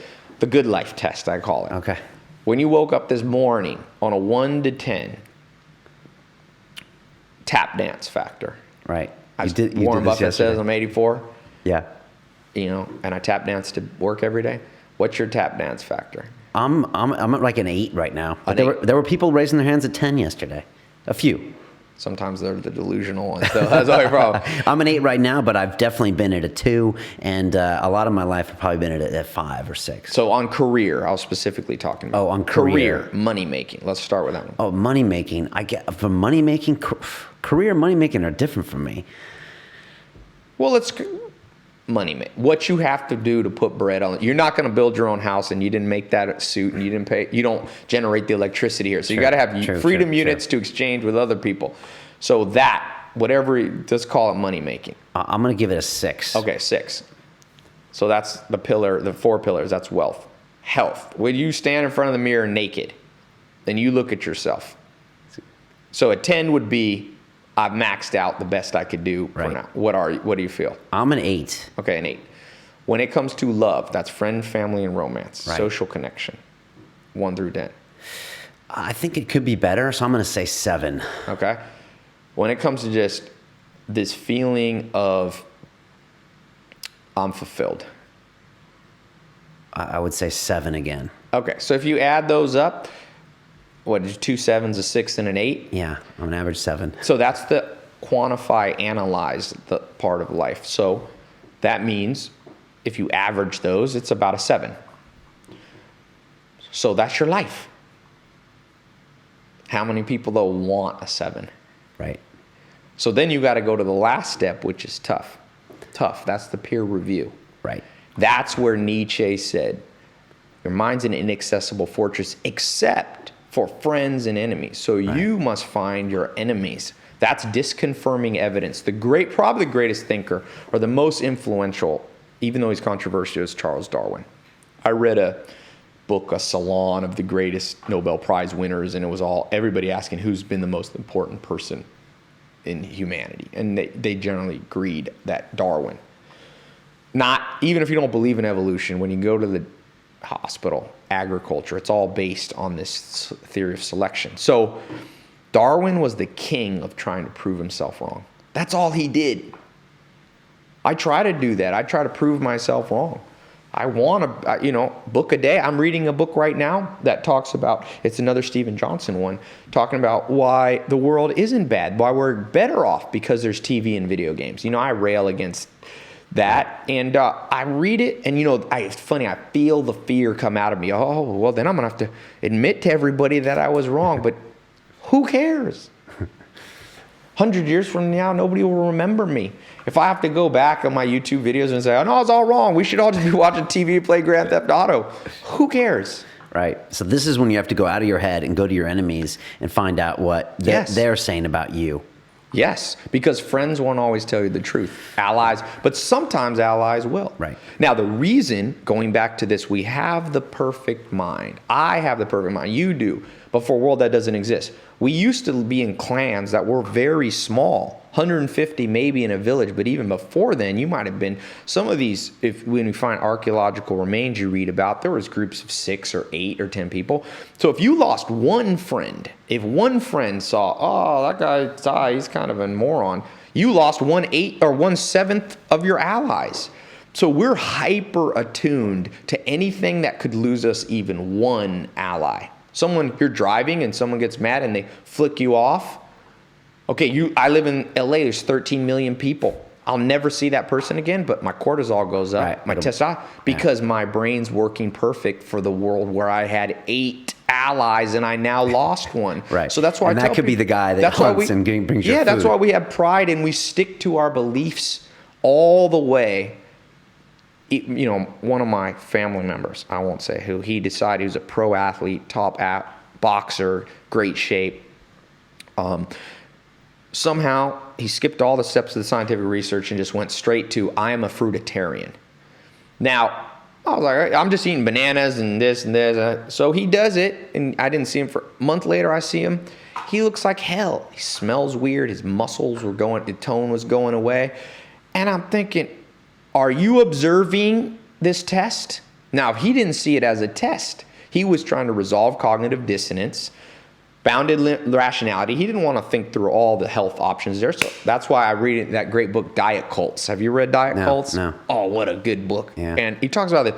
So it was no longer a test. It was a cult. When you talk to him, you ever met a vegan or a paleo person? You're sometimes not talking to a person. You're talking to a cult.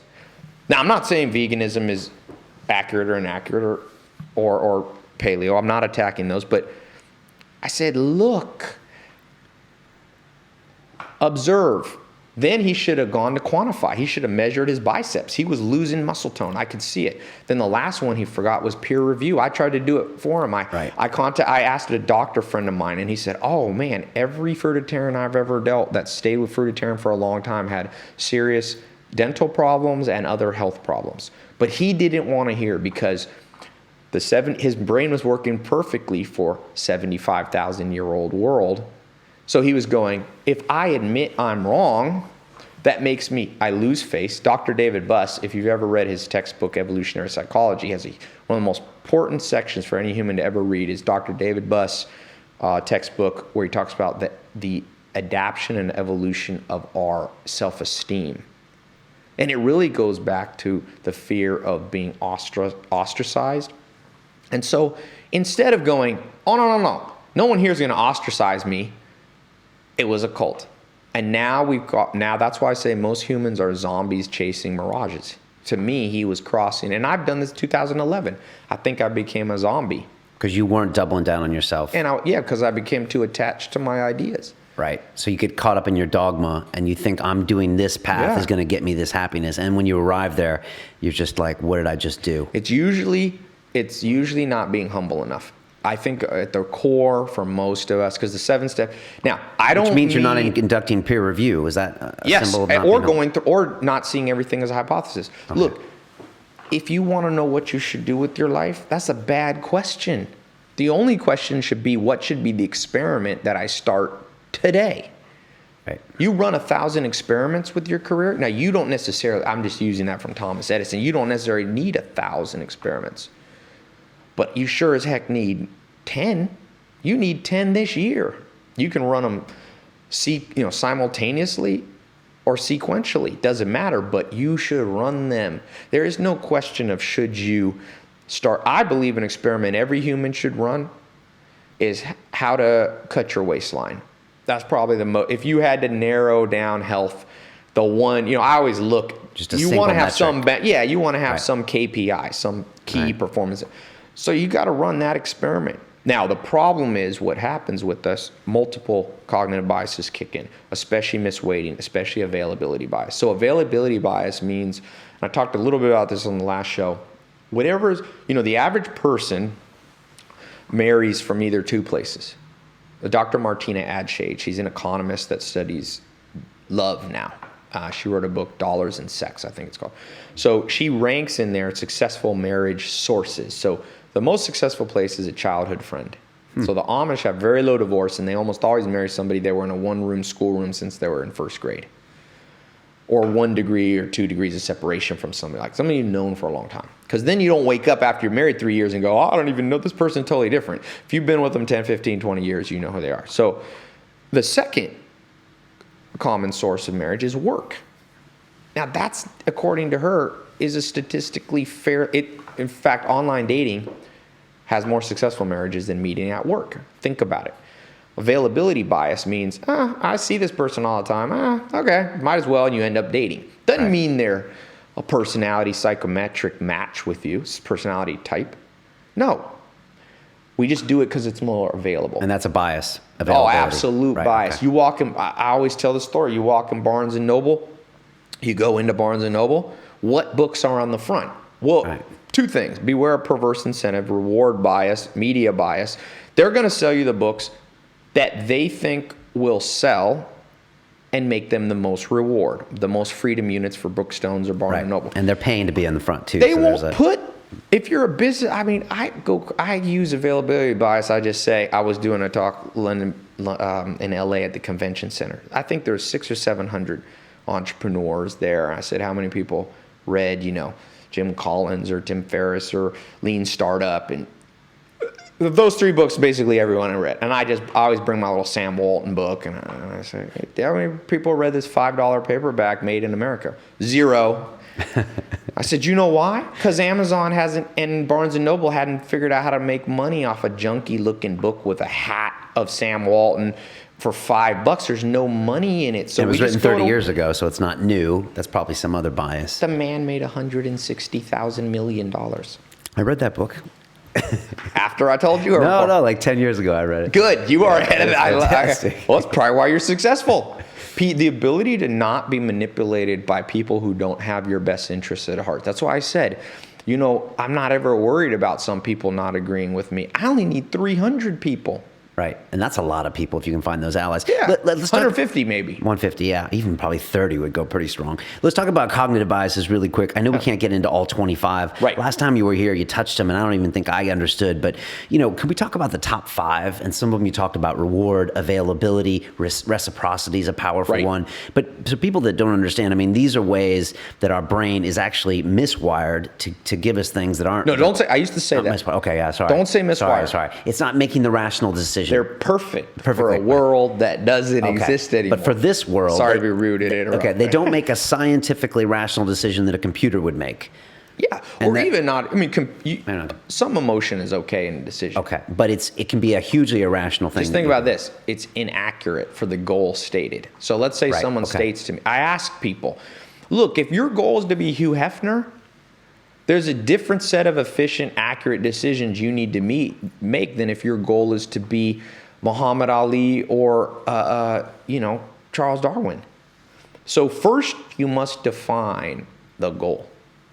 For me, I think a great default goal, if you don't have one, is the one that I adopted from, Plato, Socrates, Aristotle: eudaimonia, the good life, excellent life. So health, wealth, love, and happiness. I've presented that in peer review to some of the smartest people I know, whether it's Dr. David Buss or, these guys are friends of mine, and they go, yeah, that's a pretty good one. It's not mine. I wish I could claim it. But let's say you define that as your goal. Now, once you state your goal is to fly from Los Angeles to go from Los Angeles to New York in as short a period as possible. If you get on a boat and you head south from Los Angeles, only then can I be like, that's an inaccurate, inefficient decision. So what happens is everybody who's in LA, metaphorically, wants to get to New York. New York represents the good life. And you got to go a little north and a lot east to get there for about 3,000 miles. Most of us, we're the bitch of our brain because the old reward was in Australia. So we're just headed across the Pacific going, I don't understand why I wake up and I feel a 7. I don't understand why I wake up and don't tap dance to work. I'm like, I do. There's nothing wrong with you. You have a perfect you're like a honing pigeon for the wrong country. So what you have to do, and it's not have to do, it's the most imperative thing you can do. This is what 50 years from now, what I'm saying, people will watch this video and go, that Thai guy was the most elementary moronic person spreading a message of take back control of your brain. That we all know that. We went through 18 years of school. Unfortunately, I think it was 100 years, but yeah, maybe faster. I think I'm optimistic. The world moves faster than you think. It used to be the 10-10 rule. It took 10 years to develop a new idea and 10 years for it to proliferate enough to, as Joffrey Moore calls it, crossing the chasm.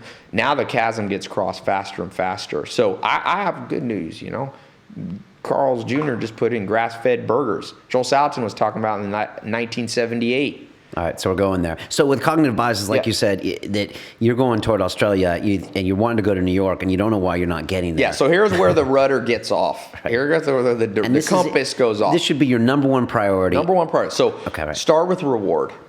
Always lead with reward. If you want to lose weight, pin up pictures. Let's say you're a single guy or a single woman. Pin up pictures on your refrigerator of all the people or the quality of people you could have dated but never got the chance because you let yourself go. Because make no mistake and don't let any pain-avoiding delusion enter into your brain. People care what you look like physically. I just read this amazing book, Compelling People, by the two Harvard guys. They have a whole section, how the brain and how humans are definitely manipulated by how you look. So next time you can't willpower your way. The one thing, Gary Keller, is a lot of research that willpower is a very finite tool. Some of us have more. You can train yourself to have more, but it's definitely finite. Reward is never. I can go into a room and look everybody in the eyes and say, I promise you, you can get everything you want if you're lucky enough to not get hit by a car. But if you do the things that the smartest people in the world say and avoid the groupthink, you can be wealthy. To make $1 million business now, It's not the 80s where being a millionaire was hard. We've had deflation, 3 or 4%. It's not that hard to be. People are like, millionaire? I can't imagine. So you said this yesterday in that room of 125 people, and Ty's in the front, and he's like, making $1 million, it's not hard, and it's even easier than it was in the 80s. And it echoed around the room because people are there and thinking, that's what I would really like to do for a short-term goal. Yeah, lead. You know what I say? People still find it hard. You brought up the beginning. You said, why, Ty, you're anti-conspicuous consumption because that mitigates against your health. Well, I'd have the Lamborghini if I was the last person on the planet. I got the Lamborghini for non-conspicuous. So conspicuous is to show off. You know, I got a black Lamborghini because it's not as showy. I've had a yellow Ferrari, and I realized that's a nightmare. You get pulled all over by the police the whole time. So I asked myself the litmus test before I allowed myself to buy that car. And I went 2 years without a car. I had a Maserati and Ferrari before, and I was like, you know what, Ty? You're getting too tied to conspicuous consumption. I sold it 2 years ago for 2011? No, 2012. I sold it in Halloween. I was like, forget this. And I would go back to Amish, take taxis, go with friends, walk. And in LA. And then finally I was like, I'm going to get a car. And so you should set 2 goals for yourself. Always have selfish goals. I've done this experiment. Try it on yourself. When you eliminate all selfish goals and you just say, I'm going to be the next Mother Teresa, I'm going to be the next, charitable person, you lose incentive because rewards for your own DNA trump all rewards for other people's DNA. Right. So have selfish goals. Right. But as Rabbi Hillel said in the 1300s, if I don't love me, who will? That's selfish. But if I only love me, what am I? Then you're not human. So you must have also unselfish goals. So the reward bias must lead everything you do. Give yourself a selfish reason to lose weight. If you're a guy, so I can date, single, I can date a supermodel or whatever. Well, for wealth, lead with reward. Go, I can then take a year off and do nothing, whatever. Right. Whatever is your biggest reward. But then also have an unselfish goal. So you stay human. So you stay part of the human race. If you become wealthy and ostracize and isolate yourself, you will lose. Art of War, Sun Tzu says, if you don't know yourself or your enemy, you will lose every battle. Then he goes on to say, if you know yourself but don't know your enemy, for every battle you win, you will lose one. And then he goes on to say, if you know yourself and your enemy, you never have to be afraid. You'll be fine. And so we must know ourselves. We got to know these both polar opposites, selfish. Then the next cognitive bias, pain. That's why I said, feel the pain. I have gone, what most of us do is they go, oh no, Ty, that crappy relationship I had for 4 years, no, it was fine because I learned a lot of stuff. No, you could have learned that on 2 dates. You didn't have to torture yourself. People go, I needed to be bankrupt 3 times. I learned a lot. I needed to waste my career. No, you didn't. You're avoiding pain. Make the pain your master. It will wake you up out of bed every day and go, never again will I stay 4 years in a horrible relationship. By the way, best book on relationships I read, Attached by Heller and Levine, 2 researchers. It's mind-blowing. It talks about the 3 types of people. You're either secure, anxious, or avoidant. It's another, I could do a whole nother, it's you should get them on the show, Heller and Levine. Okay. Anyway, so harness the pain. Do not cover it up. Don't forget it. Don't cover it up. Don't say, justify I have no it. regret. When I meet people who have no regrets, I'm like, then you have no future. Regret is a functional fool. So that's the second cognitive bias. The third is liking and disliking. A lot of people will watch this YouTube and they'll judge whether they're going to listen to me by whether they like or dislike me. This book, Compelling People, says there's 2 things you must do to be a compelling person. Martin Luther King Jr. was one of the best. Oprah, Bill Clinton. There's a scale of warmth. Yeah. And strength. And strength. Right. You talked about this So yesterday. Hillary Clinton oftentimes is low on the warmth meter. A lot of people don't feel warmth, but she's too much strength. And so it can create envy, fear, Machiavellian type fear. So some people are masters of doing both. So let's say I come on here and I'm not the absolute master. I'm not that fully warm. Maybe I'm a little too authoritative for you. Who cares? Doesn't mean that I'm inaccurate. Right. If Adolf Hitler says 2 + 2 is 4, still 4. Even if the person you love the most says 2 + 2 is 5. And that's a top 3 bias. That's called liking and disliking. And that's We're a big too one. much attuned to, I don't really like that guy. Debates in the U.S. we like get away with murder. Yeah. What's that? That's the Bill Clinton factor. What is that? Or debates are won by people. Remember George H. Bush looked at his watch during the debate against Clinton, and that lost in that. Why should that matter? Who's the best president? Or Nixon, Kennedy, classic debates, right? Yeah, these are fools' decision making. These are called heuristics, by the way, how you decide. Right. Okay. So liking and disliking. You have availability, association. So availability we talked about. Association. Association. What's that? That's why Coca-Cola pays billions of dollars to have a celebrity hold something, because we think we will get that. I'll be a celebrity if I drink Coke. No, you won't. Association is mostly used in media. Availability is a big one. Reciprocity, is that a big one? Reciprocity, I see that as much. I'll focus on the ones I see the most. Okay. So one of the big ones now is Pavlovian response. So the average person checking their phone 150 times. Because one of the most genius things of Facebook was the little blue bubble or little red dot showing you how many notifications. And if you can create micro actions in consumers, so if you're a marketer, an entrepreneur, you want to create many micro actions. By the way, if you want to lose weight, it's better to do 6 push-up sessions in a day than 1 session of 6 push-ups, because you form habits. This book, Hooked, talks about that. Right. So we get hooked by Pavlovian responses to check our phone 150 times. Because it pops the dopamine that happen when we look. We're built to we want to create dopamine responses. Right. We want to. The problem is, once again, are those in our best interest? That red pop-up dot made Facebook $100 billion. Right.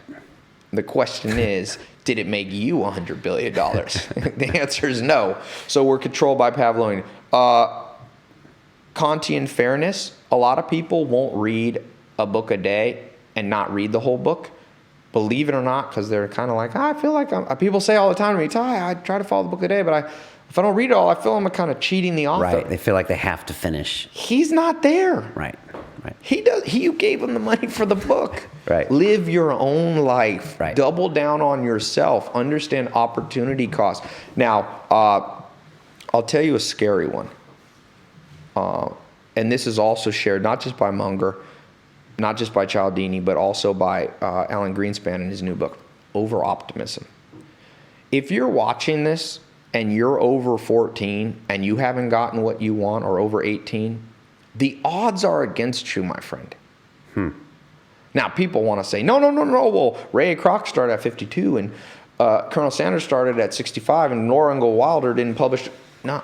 But the odds are against you. Most people do great things really young. Really young. If you're 18 and watching this, you think you have all the time in the world, you're over-optimistic. Now, I will tell you, I am a believer in optimism, but I'm also grounded optimism.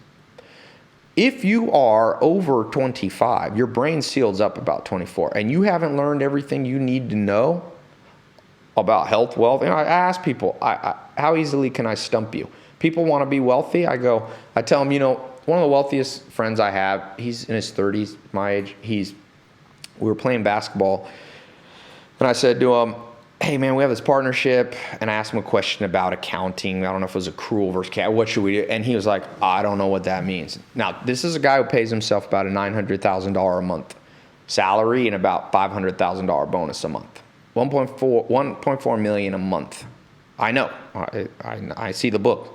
And he owns his own companies too. So I dropped the subject because he was kind of embarrassed that he didn't know. Smart guy. He left, came back 3 months later, and I said, man, we got to talk about this accounting question. And he knew everything. And I remember thinking, I said to him, how'd you learn so much? He said, on the plane home, I ordered 2 textbooks on accounting. And then I wrote them out in flashcards. And every time I brush my teeth for the last 3 months, I've been memorizing it all. That's my wealthy friend. In the 67 steps, I talk about my rich friends and my poor friends. My poor friends, if you bring it up, no. It's either they're angry with you, they act dumb, learned helplessness. Martin Seligman talks about that. This guy realized life is short, patiently impatient, or impatiently. He immediately bought And it. he listened to the peer review, so he took the input and did something. He took the input and was impatient. He bought those textbooks. So if you're watching this and there's things that I've said you think of value or some of these books I mentioned, read them today. Don't even wait for them to come in Amazon. Go drive down to the library, read them today. Because what happens is, this is where you use Pavlovian response to your benefit. If you can create dopamine responses around learning stuff, you'll learn. It's not hard for me to read a book a day. In fact, sometimes, some people, when they don't have their phone, they actually call it like a phantom feeling. A phantom buzz in your leg or something too. So I was lucky because, remember, the lucky is the people you bumped into. I grew up with a single mom, and my grandma raised me when I was really young, and she was a professor, and she hated TV and everything, and she made me feel like books was the ultimate reward. So I was lucky she created a Pavlovian response to books. Man, when I get a book, it's weird. I've now understood my brain. So that's harnessing. It's like a present, and you're like, oh wow. Arnold Schwarzenegger said in that one interview, was it Stay Hungry, or Pump and Iron, where he said, I feel like it's better than an orgasm when I get the pump. Yeah, I mean, so that's Pavlovian. Right. So know that bias, and harness then it. Find ways to trick yourself into it. And with over optimism, just understand, do not think you have as big of a chance as you do. Now, people say that's a negative thought. No, because the second you realize that life is short, you don't want to be like Steve Jobs said. I didn't want to be the richest man in the graveyard, but he was. 2011, I forgot I was over optimistic. I thought the world cared about me. I thought I didn't have to make myself useful to the world, and she would still give me bread. No, the world's not yet a crazy enough place to reward an undeserving person. In the 67 steps, the first one, the worth a damn factor. I can do it the second I meet somebody. My mentor, one of them, was one of the top VCs, and he said, Tai, I was talking about somebody, and I was like, oh, this person, they went to this college. I was saying how much I liked them, looked up to them. Oh, they wrote a book. And he looked at me. I'll never forget. It stumped me for a while what he meant. He said, but are they worth a damn? He's an investor. I'm now an investor. I can tell when people are worth a damn. How long does it take you? 10 seconds? Well, like I said, you got to be careful of the black and white mind. Right. There's different personality types. That's a huge thing that I've been on. I've been developing this system, and I think everyone should, do the Myers-Briggs. I'm an ENTP. You said you're an ENFJ. I think, the most modern science one's called Hexaco. Did I say I was ENFJ? I don't know if I took it yet. Was I last time? You said it earlier. No, I don't think I was. No, because Maya was asking me, but I haven't taken it Oh, yet. you haven't. Maybe but a bunch of your people were. I was at lunch with this guy before. He was an ENFJ. Okay. But you can take the Hexaco test. You can take Strength Finder. And people are like, which one do I take? I'm like, are you scarcity minded? They're all free online. Why wouldn't you take all four? People then become grudgers. I've heard the Myers-Briggs isn't that accurate, Tai. Risk reward, the RR formula. What's the risk of taking an inaccurate personality test? Well, if you don't think with a black and white mind, you take the best from it and throw out the worst, and you balance it against the other ones. If Hexaco, which is more kind of reputable now is completely in conflict to the Myers-Briggs, then you maybe ignore. But take them all. Be abundant. It's your life. Double down. I don't care about you as much as you care about you. And the thing is, you want a world like that. Very interesting. My most favorite book in the world is Civilization is Discontents. It's Freud's book. If you get it, skip the first essay. It's a little complicated, but the second one. And he says, I really struggle with the admonition of Judeo-Christian values, which says, love your neighbor as yourself. He said, why should I love my neighbor as myself? He said, first of all, I don't think everybody's worthy of my love. Second, if I give my love to everybody, that means necessarily, since my love is finite, that I could give less love to those people who are my allies. So I don't know if he's right, but I would say what's obvious is that if everybody takes care of their own, the whole world will be a better place. The solution for Africa or third world countries is not just foreign aid. Even though Bill Gates I like to contradict myself. I read an interesting article where he makes the argument that foreign aid has done a lot of good. But I believe even he would concede, if everybody cleans their whole neighborhood, if everybody's, there's a saying that says, let every man sweep his own house and the whole world will be clean. So take care of yourself. Look out for yourself. It's not capitalism. It's not socialism. It's saying double down, sweep your own brain. That's it. Everything you want. And I'll lead with the reward. I promise you this. Health-wise, you will live longer and healthier than you've ever lived if you read every disconfirming piece of evidence that if you're a vegan disproves that you should be a vegan. You should read paleo, because even if it doesn't move you and stop you from being a vegan, maybe you'll add one little thing from paleo. Maybe you'll add fermented foods. That's still vegetarian. Right. That one little philosophical change could mean an extra 10 years. It can mean, my grandfather chose to smoke, my grandmother didn't, and my grandpa was a fascinating guy, worked with the Nobel Prize when he was a physicist, astrophysicist. Only person of all my brothers and sisters and cousins that got to meet him was me, because he died young. He robbed himself and his grandchildren of the feeling of holding your own grandchildren. He lost out. Don't lose out on that. Right. Live long. Like Chief Tecumseh said, seek to make your life long and its purpose in the service of your people. Chief Tecumseh in the early 1800s laid out the formula. He said, so live your life that the fear of death can never enter into your heart. That's the takeaway from this is invest in yourself and double down and do something, I think. But I want people, so what I really, if I had to have my druthers and say what you remember this. This is what helped me last year. You have a perfect brain, so you can't change your brain. You cannot become someone who is not driven by reward. You can try. Even the best Tibetan monk who spent decades trying to detach say they can only clear their mind for up to 30 seconds. That seems like I won't say a wasteful effort, but if in my whole life I was 400 pounds and in 30 years of working out I only lost 3 pounds, I'd consider it a waste of the workout. So what's better? What's better is harnessing. So you have the perfect brain. Just remember, every time you want to eat cake and donuts and every time you want to spend your money on conspicuous consumption, which of course worked 75,000 years ago when you were going to live to 30, every time you don't want to save for retirement or invest in yourself, just remember, that was a good strategy when you were only going to live to 27. Every time you want to fear breaking off a relationship with a person, business partner, friend, family, love, romantic, because you fear being alone, that's a perfect world. A perfect decision, but not in a world where there's 100 million people on an online dating site. You can find love. You can find love tomorrow on Match.com, or you can find it in social groups. The world's bountiful and plentiful. The next time you want to be a fearful person and be a grudger, and you want to go, I don't know if I should do that MLM because I might lose money. Think this way. Will I get 10x value in 10 years? Will it help me reprogram even if I lose my $200?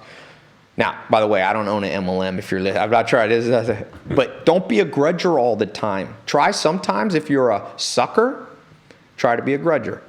And if you're a grudger, and you're always poo-pooing everything, try to be a cheater. Try to make the system work for you. I don't mean unethical or illegal cheating. A cheater is basically somebody who selfishly takes. Sometimes, if you're always unselfish, do the opposite. Experiment until the hardwiring of the brain begins to work for you. Social, Lieberman says he now realizes almost everything our brain does is for the group, not for ourselves. Civilization discontents. He says we are unhappy because of civilization. That doesn't mean you have to get rid of civilization, but you must learn and know. In a world of 7.3 billion people, the only people who will be living the good life are the people who can juggle health. What really works health-wise? Right. How can I come All four up? things. How do you stand on these things? Let me ask you, Okay. on a 1 to 10. Oh, so you're going to reverse the question. Work. Yeah, I got it. Work on a 1 to 10. Tap dancing to work. Where are you at right now? I'm pretty hot there. It goes up and down. I'd say 8 or 9. 8 or 9. Okay. Health. Naked in front of the mirror. This moment, probably 7. About 6 months ago, I was like 8. I was really moving up. Okay. You sometimes ebb and flow, and you Right. know. What else? What else is there? Love, That is like friends, family, and romance. Okay, yeah. Love's always the hardest one, man. Because it moves, or It's also my or personality it decay, or when you're happy here, it always decays down because you. How does it So remember, all social interaction is the hardest because you're dealing with other people interested in their own 100% DNA. right? Relationships will always be the hardest thing you do. Business, okay, you're always generally allying yourself with your customers. That's the big takeaway from Sam Walton, right? So if you do that well, Right. it's very easy to create reciprocal Save value. them money, and they want to do business with you. You know, an interesting thing, who was it? Was it Steven Pinker? I was reading a fascinating book. And I think it was Pinker who said, you'll never have men and women equal because men and women have, at a biological internal, women have internal gestation. He said, as you make, now this is controversial, I'm quoting directly, I believe it's Pinker, that as you go up for women, it's at the expense of men, somewhat. So for example, that's another conversation, but let's just take that as a talking point. That if that hypothesis is correct. Up in love ranking? No, in what's best. So what's best for a woman? What's best for any organism that only produces 400 eggs versus another organism that creates 12 million eggs an hour? Right, okay. It will be conflicting at some point. Yes, Yeah, so okay. social is generally, family will always be difficult for most people. So if your family life's not perfect, you do not need to beat yourself up as much. In fact, Dr. David Buss, one of his breakthroughs in science was realizing that families at odds with each other is not as bad as people think. It can be extreme. There's examples where it's purely dysfunctional, but some level of dysfunctional is understandable and you don't have to fix everything. Right. It's kind of like being a bodybuilder and trying to stay at 5% body fat forever. It's unsustainable. Right. You got to put on a little buffering, and there'll be a little, So social, I would say, it goes, each of those family, friends I always have done really well with. Because friends are usually the same sex as you, so Right. you don't have the romantic component being somewhat Right. competitive. And then more So that was stable. probably 8 or 9. Sometimes I feel like it's 9 or 10. Okay. Romance, right now I'm dating someone that I like, so, feels better. Family, I go up and flow. Sometimes my family's been 10. Right now, it's complicated a little more. All right, so what do you net over all that? Let's say 7. Okay, that's fair. And there's one more left. Fulfillment. Fulfillment. That's actually Happiness. is the Happiness. fourth. Happiness. But okay. happiness, I do it because it sounds better. Health, wealth, love, happiness than health, wealth, love, fulfillment. Yeah. Man, you ask tough questions on this, man. I'd say right now an 8, but on this one particular one, just remember this. There's a philosopher did something called the hedonic experiment. If you could be in a tube and continually experience an orgasm, would you want to? And the answer for most humans is no. Right, I would think so. Freud says you wouldn't want to always be happy because happiness is a contrast. See, everybody in the world can't be beautiful because the definition of beautiful is above average symmetry.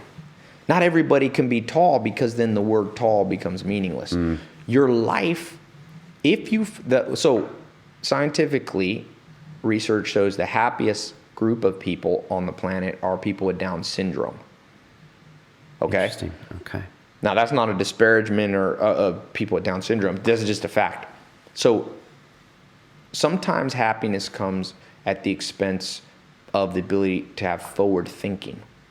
So as you can look into the future, this is what scares us and where fear comes from. So happiness sometimes ebbs and flows, and it's okay. Right. That's and why maybe necessary. I mean, absolutely. maybe you needed 2011 in order to double down on Absolutely. 2012. Yes. And if you meet someone that's happy at 9 all the time, then maybe they have Down syndrome. Nothing against that, but maybe or they're delusional. maybe they're not taking enough risks. So what Maya's favorite quote, one of the CEOs of my company, and she's my cousin too, she says the favorite quote she's ever heard me say is, a mistake is just an experiment run for too long. Right. So true depression, but there's also chemical reasons people have these, but sometimes depression just means you let unhappiness run for too long. You should have taken the unhappiness as soon as you felt it. And before it reached this crescendo where you were overwhelmed, it was your signal going, no, get out of there. Get out of there. You're unhappy in a relationship, right. You don't always ignore it. Take the hit. Oh, if you don't like, look, life is so short that Seneca sums it up this way. He says, you meet people who are almost all people are frugal with their money. There is not a soul who every person on the street begging for money says, just take my whole bank account. But he says when it comes to our years, we act as if we have endless supply and we're just, So we attach ourselves for years to the wrong people. Years. Yeah. That's an experiment that you must run very quickly. I think the longest you should ever run an experiment for the most part is 18 months. And a lot of experiments should be 1 day. Okay, right. Obviously, some can't kick in 1 day. I mean, you can't do necessarily a diet in 1 day. Right. But you don't need 18 months of being a fruitarian and lose all your teeth. Now, I'm not anti-fruitarian because some people have run that experiment and it works well. Right. But look for disconfirming evidence. I think the future of a lot of this, and I guess we'll end, if I can end on this, the coolest thing in the world now is with the cutting edge science out there. The real, Dr. Sharon Mollum said, Tai, here's what's going to happen with diet, in his opinion. He wrote the book Inheritance, great book. We're going to mouth swab ourselves, and all this talk of, oh, you should be this is going to go away, and it's going to be a completely customized diet for your DNA. What's interesting is go back to the Oracle of Delphi thousands of years ago. What was the advice? You go to this wise up the mountain and wise, and it says, know thyself. And here we are, 2014, we think we're so wise, and we're just saying that's usually the answer. So that's why I said the takeaway from today is know how your brain works. It works perfect for the wrong world. So health, you're going to swab our mouth. Wealth, it'll be the same way. You know, you can look at your hand. If you look at your hand, this is science, not palm reading. This finger represents testosterone, and this one represents estrogen. So you can even see, I have a very high testosterone finger. Jeez, now you got me looking at my fingers. Okay. So do you. Is it? Uh-huh. Okay. Now, this, of course, is somewhat, this isn't pseudoscience, but you wouldn't build your life around this. But it's interesting. ENTP, that's what I am. That's a signal. Oftentimes, that's the visionary, the entrepreneur.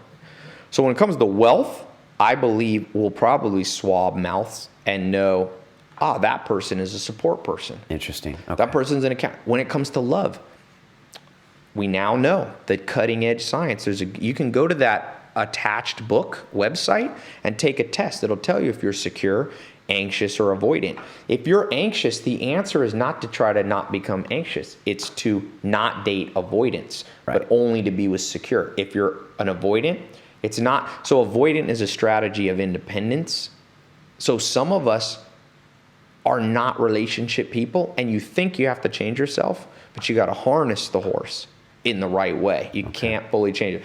And happiness, I wouldn't want everybody to be sunny, happy all the time. We need the people that are a little gruff. You want, when a robber's in your house and you call the police, you don't want smiley man showing up or smiley woman. You want the grudger with the gun saving your life. So what my mentor used to say, one of them, Mike, he used to say, it's horses for courses, Tai. You got to get he's a pretty wealthy guy. He used to buy racehorses. He said, if it's a long race course, sometimes you need a different horse than a short one. So figure out what horse you are. And when you can do that, that also tells you how you can harness your brain. Some people are going to always be more motivated by fear. That's why Drucker says in Manual on Itself, you got to know how you learn. Some people need audiobooks. Some people need to read. Some people, I don't take notes anymore because I ran that experiment. It doesn't work. You know, all this school stuff, education, telling everyone to take notes, it's fool's game. Not everybody's the same, and most people don't even learn well. I learn best by putting on the iPhone and recording a little summary of what I learned. I'm a verbal when I verbalize things. And if you look at the Myers-Briggs, ENTP, extroverts generally gain energy from being in a social setting, where an introvert might do better with notes.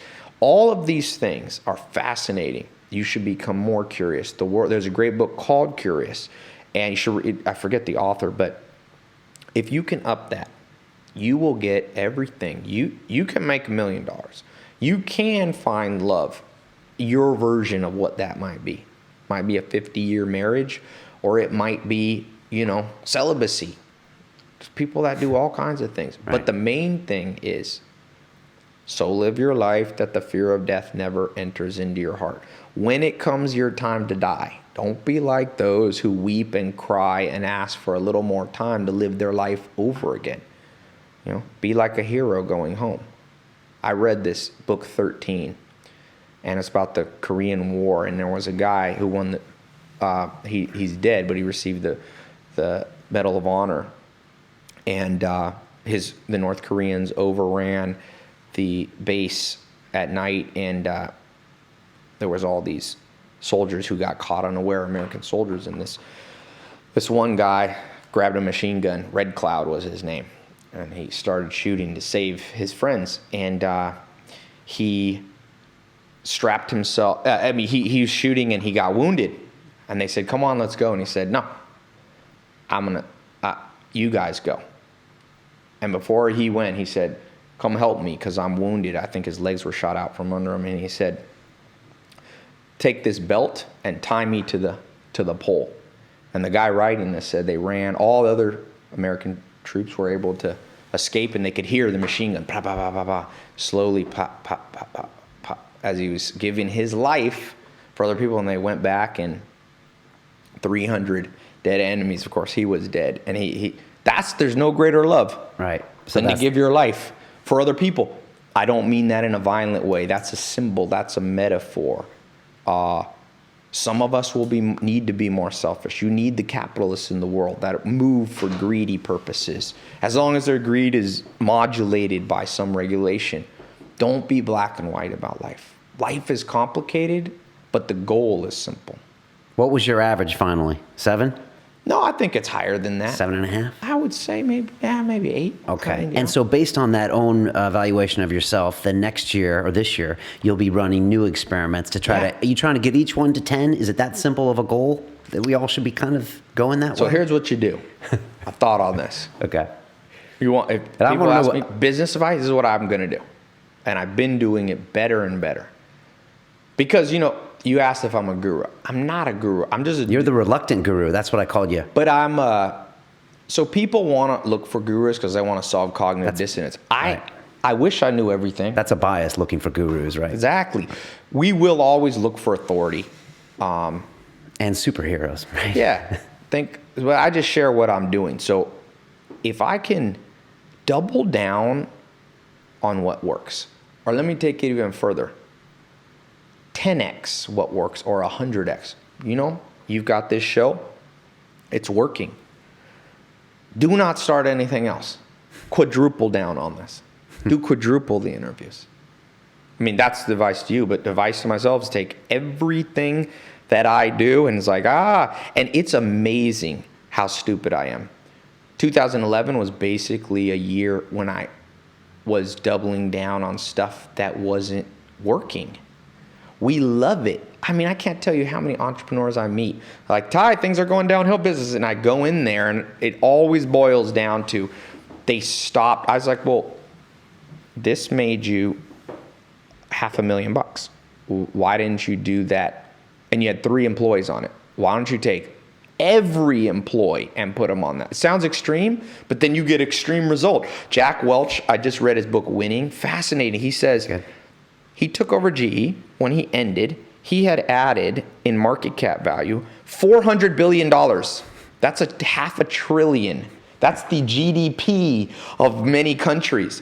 And how did he do it? He's like, everything we can't be number 1 or number 2, and we stop and we take that excess money and we double it down. So if you find one author that you like, read that. I read Civilization is Discontents probably every day. I read Will Durant something by him probably every day since I was 16. It works for me. Double down. People, you don't have to be egalitarian in what you do.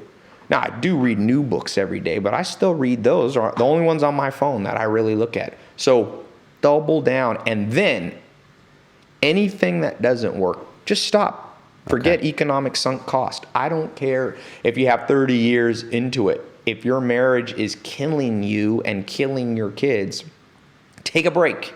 Right. So double down. So I'm in and you do it through more experiments. But sometimes, like you don't necessarily need to have an experiment. You already have a winner.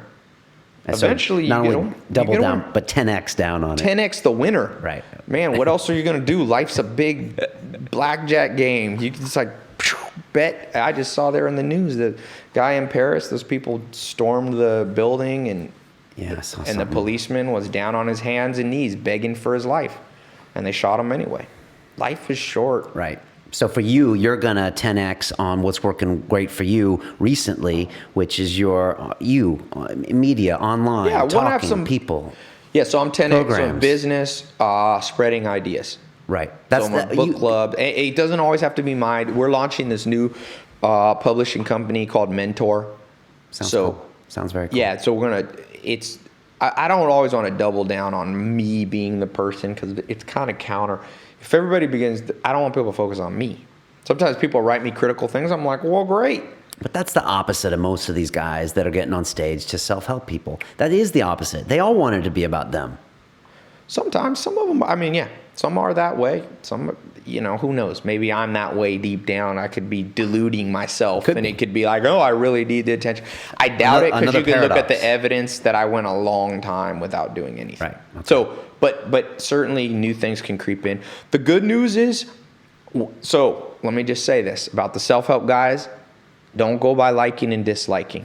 Right. So let's say they're up there for pure spectation. I mean, it's to gain spectators and like, I need this.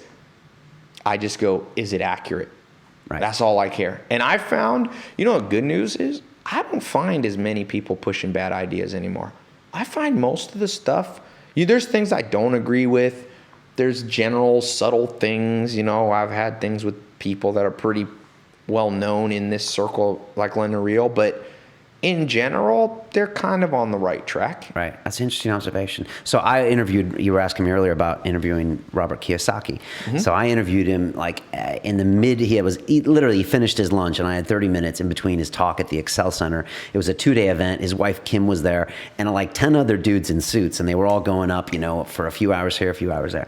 And afterwards, they gave me a wristband and I could walk around the place. And Robert got out there and there was 600 people there. Okay. And they broke out and I was just like, is this snake oil? Is this not? And then I looked at all these people and they were excited and they were breaking into their groups and they were talking about ideas. And I'm like, these people are getting value here. So I can go and say, okay, passive income, blah, blah, blah. Kiyosaki's a brand. It's all bullshit. Or I could say, these people are getting something out of it, and they're doing something. Or don't think of it black and white too. Yeah. Think of it this way: opportunity cost. Would you rather have a world you can play? So one day I'll be back on the show, maybe if you'll have me, and I'll talk on logical fallacies. So one of them is not knowing how to argue ad absurdum. This is a classic tool of thinking. So arguing ad absurdum, we could just prove whether we like this Kiyosaki idea or whether it's working or not by saying, what happens if everybody in the world was at that conference? 7.3 billion people. Would you like that world, or would you prefer the world we live in now where there's genocide in various countries, half the people in the world go to bed hungry, 1 in 3 women are abused? I'm taking the Kiyosaki conference.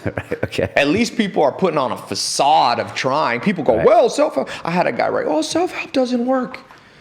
I said, my friend, nothing works because we all die. Diets don't work. You can be nihilistic. People act, Nietzsche said, when people get a little knowledge, or Alexander Pope wrote the poem where he said, drink deeply at the fountain or not at all. It's called the Purian Well. He's talking about knowledge. People think they're so smart because they go, hell, we'll die. Some of these self-help people, are doing it for the money. I don't care. What's the alternative? You don't know how to think, I want to say to them.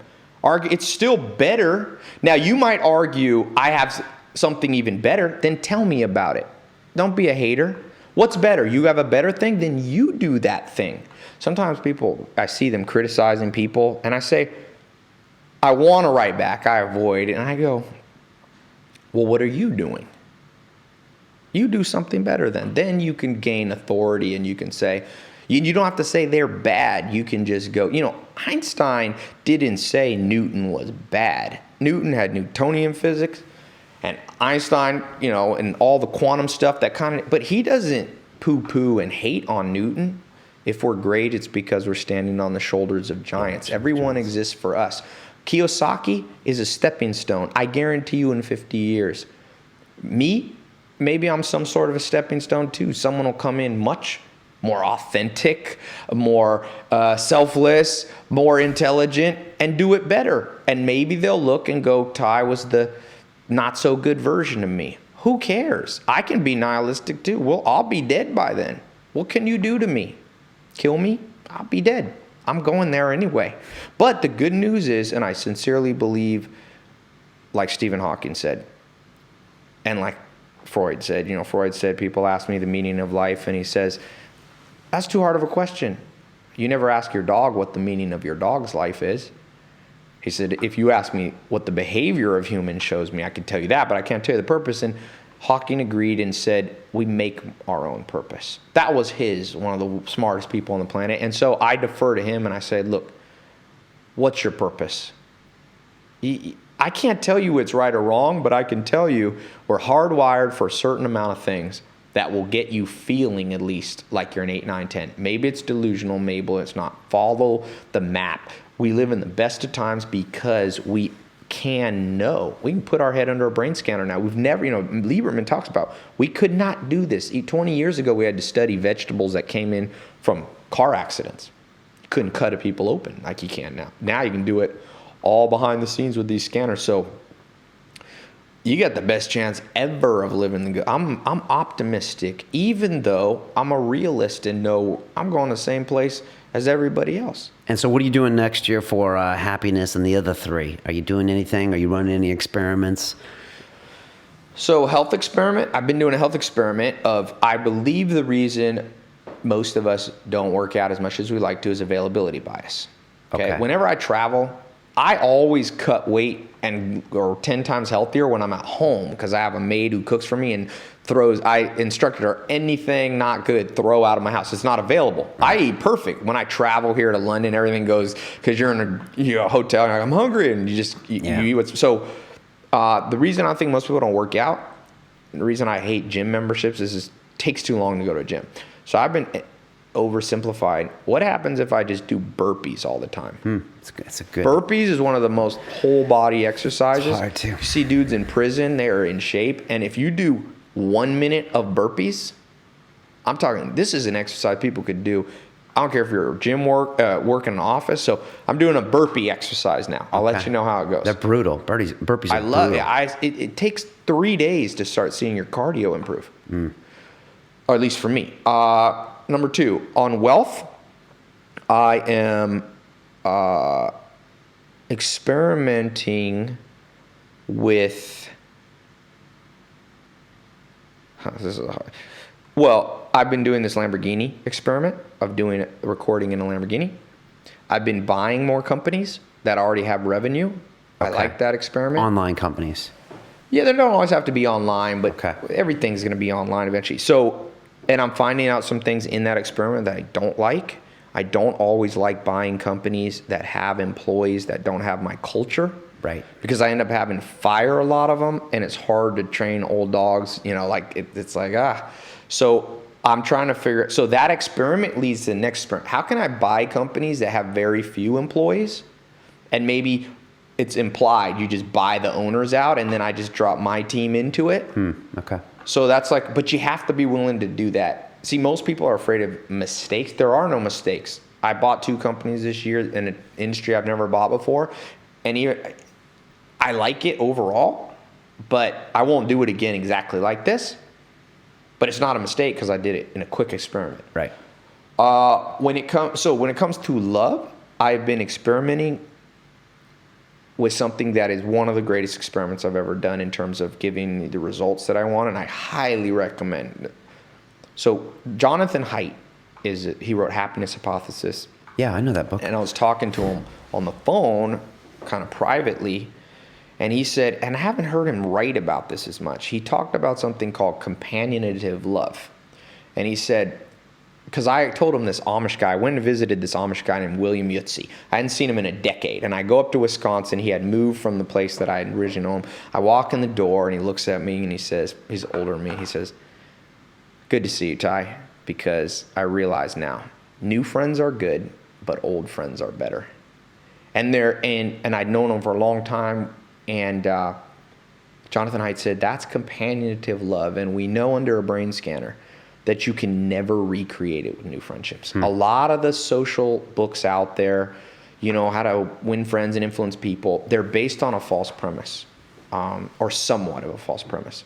And that is that the accumulation of new friends is efficient. So what I've done is I've searched for my old friends. You saw one of them here, Zach. We've been friends since I was 14. Yeah, I noticed that. And in my companies, I do whatever I have to do to get them to move to Los Angeles and work with me. Even if they're not perfectly qualified for the job I have. Your old friends. Yeah, even if you overpay because they are learning how to do the new. Man, that is an experiment. I tell people, go find your long lost friends. You will. So it's like Entourage. Just get those guys you grew up with. I mean, in terms of dopamine response, anything I have ever done, that is the biggest bang for the buck I remember. As in spending time with them. He's around me all the time because Right. he had to travel with me. He's running the cameras on stuff. I'm like, Tai, how is, I did this latest Lamborghini talk, and I said, the 3 things I wish I'd known at 18. One of them is nobody knows what they're talking about in the world. I'm like, how sometimes people think, oh, Tai, does it make you feel good to say things that haven't been said? I'm like, no, it makes me angry. I'm not that smart. How come nobody told? Have you ever heard of companionative love? No. Have you ever heard somebody tell you that we have a brain that works perfect, but for the wrong world? Did you hear that growing up in school? No, but it makes a lot of sense. No, we hear about sin and we hear about Dan, we hear about willpower. It's all wrong. Makes me angry because life is short and art is long. The art of living is taking me too long to figure out. Right. But that is an experiment that I will tell you, I would bet money anybody watching. And you know what's funny? Here's an example of not doubling down.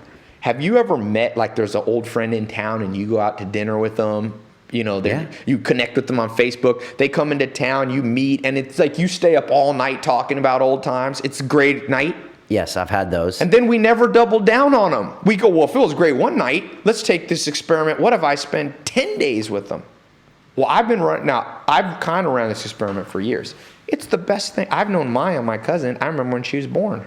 Wow. You'll never who can I hire? So it's not just dopamine. You trust them and... Everything you want in another human being. Okay. And are they the most efficient workers? Are they the best workers? I don't care. It doesn't matter because they make up in many other ways. If I could have made $1 billion hiring someone else, I'd be happy making $1 million. Okay. I mean, for sure. Just 'cause there's trump cards on money.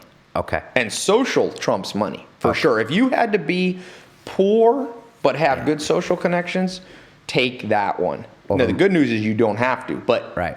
Oh yeah, social trump, and we know it. We evolved this brain almost only for social connection. Right. Vocal cords. Yeah, all social. For our ability, everything. So, no, that's a great. So, and then with happiness experiment, I'll tell you. That happiness hypothesis is an interesting book. That is a good book. Yeah. Freud's is the best though. Civilization is discontent. So, what I've been experimenting with there is getting very into psychometric tests, which is just the science of personality tests. So luckily, I'm friends with Dr. David Buss. We talk, we text. He's a genius guy. I read all his stuff. He's the most respected, really, in that field of evolutionary psychology. So I'm doubling down on knowing myself. So for example, I've always had a vague understanding of myself. I'm a pretty social guy. So I would do parties at my house. You're a social guy, but you said that you're social, but you're not completely social. No, in my ENTP, if that test is accurate, I'm only about 30%. So what happens is I see myself, I've always been known as social, so I take other people's word for it. Right. But nobody loves me as much as I love me. So now I'm doubling down myself on learning. I've learned about the Hexaco, and I built my own personality test. I do well when I build my own thing. It helps me learn and take the best. So what I've learned about myself, because I used to throw parties at my house once a month. And it's funny, every morning the next day, I wouldn't tap dance out of bed. You would think I just made amazing connections. I just hung out with amazing people. Yeah. But now I realize I have a level of introversion to me. So now I'm letting myself go. Sometimes I'm like, I'll just go till I feel like meeting people. And then I fully recharge. It's been a great one. So anything around knowing myself has just been like, whoa. I found out I don't like interviewing people. Right. People ask my podcast. I ran that experiment. Every time I feel like other people do it better. Right. And so something's missing. And you're like, yeah. And people feel that energy right away. Yeah, and then, exactly. So I'm like, cut it out. Double down. Now I do 4 videos a day. Yeah, you do a lot of videos, and that's you doubling down on something, and it works. I have a friend, one of the top marketers, man. He's like, that's all I do. I come into companies, I take 50%, and he goes, this is all I do. I mean, he's a rich guy.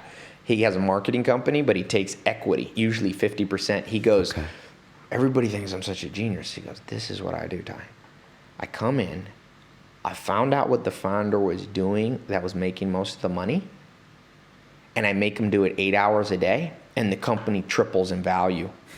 I'm like, this guy's doing the 7-step scientific theory and doing the double down theory. So if you could do, I found with books, man, books, cool thing. So I read a book a day. Everybody's flabbergasted by that. I don't think it's that hard.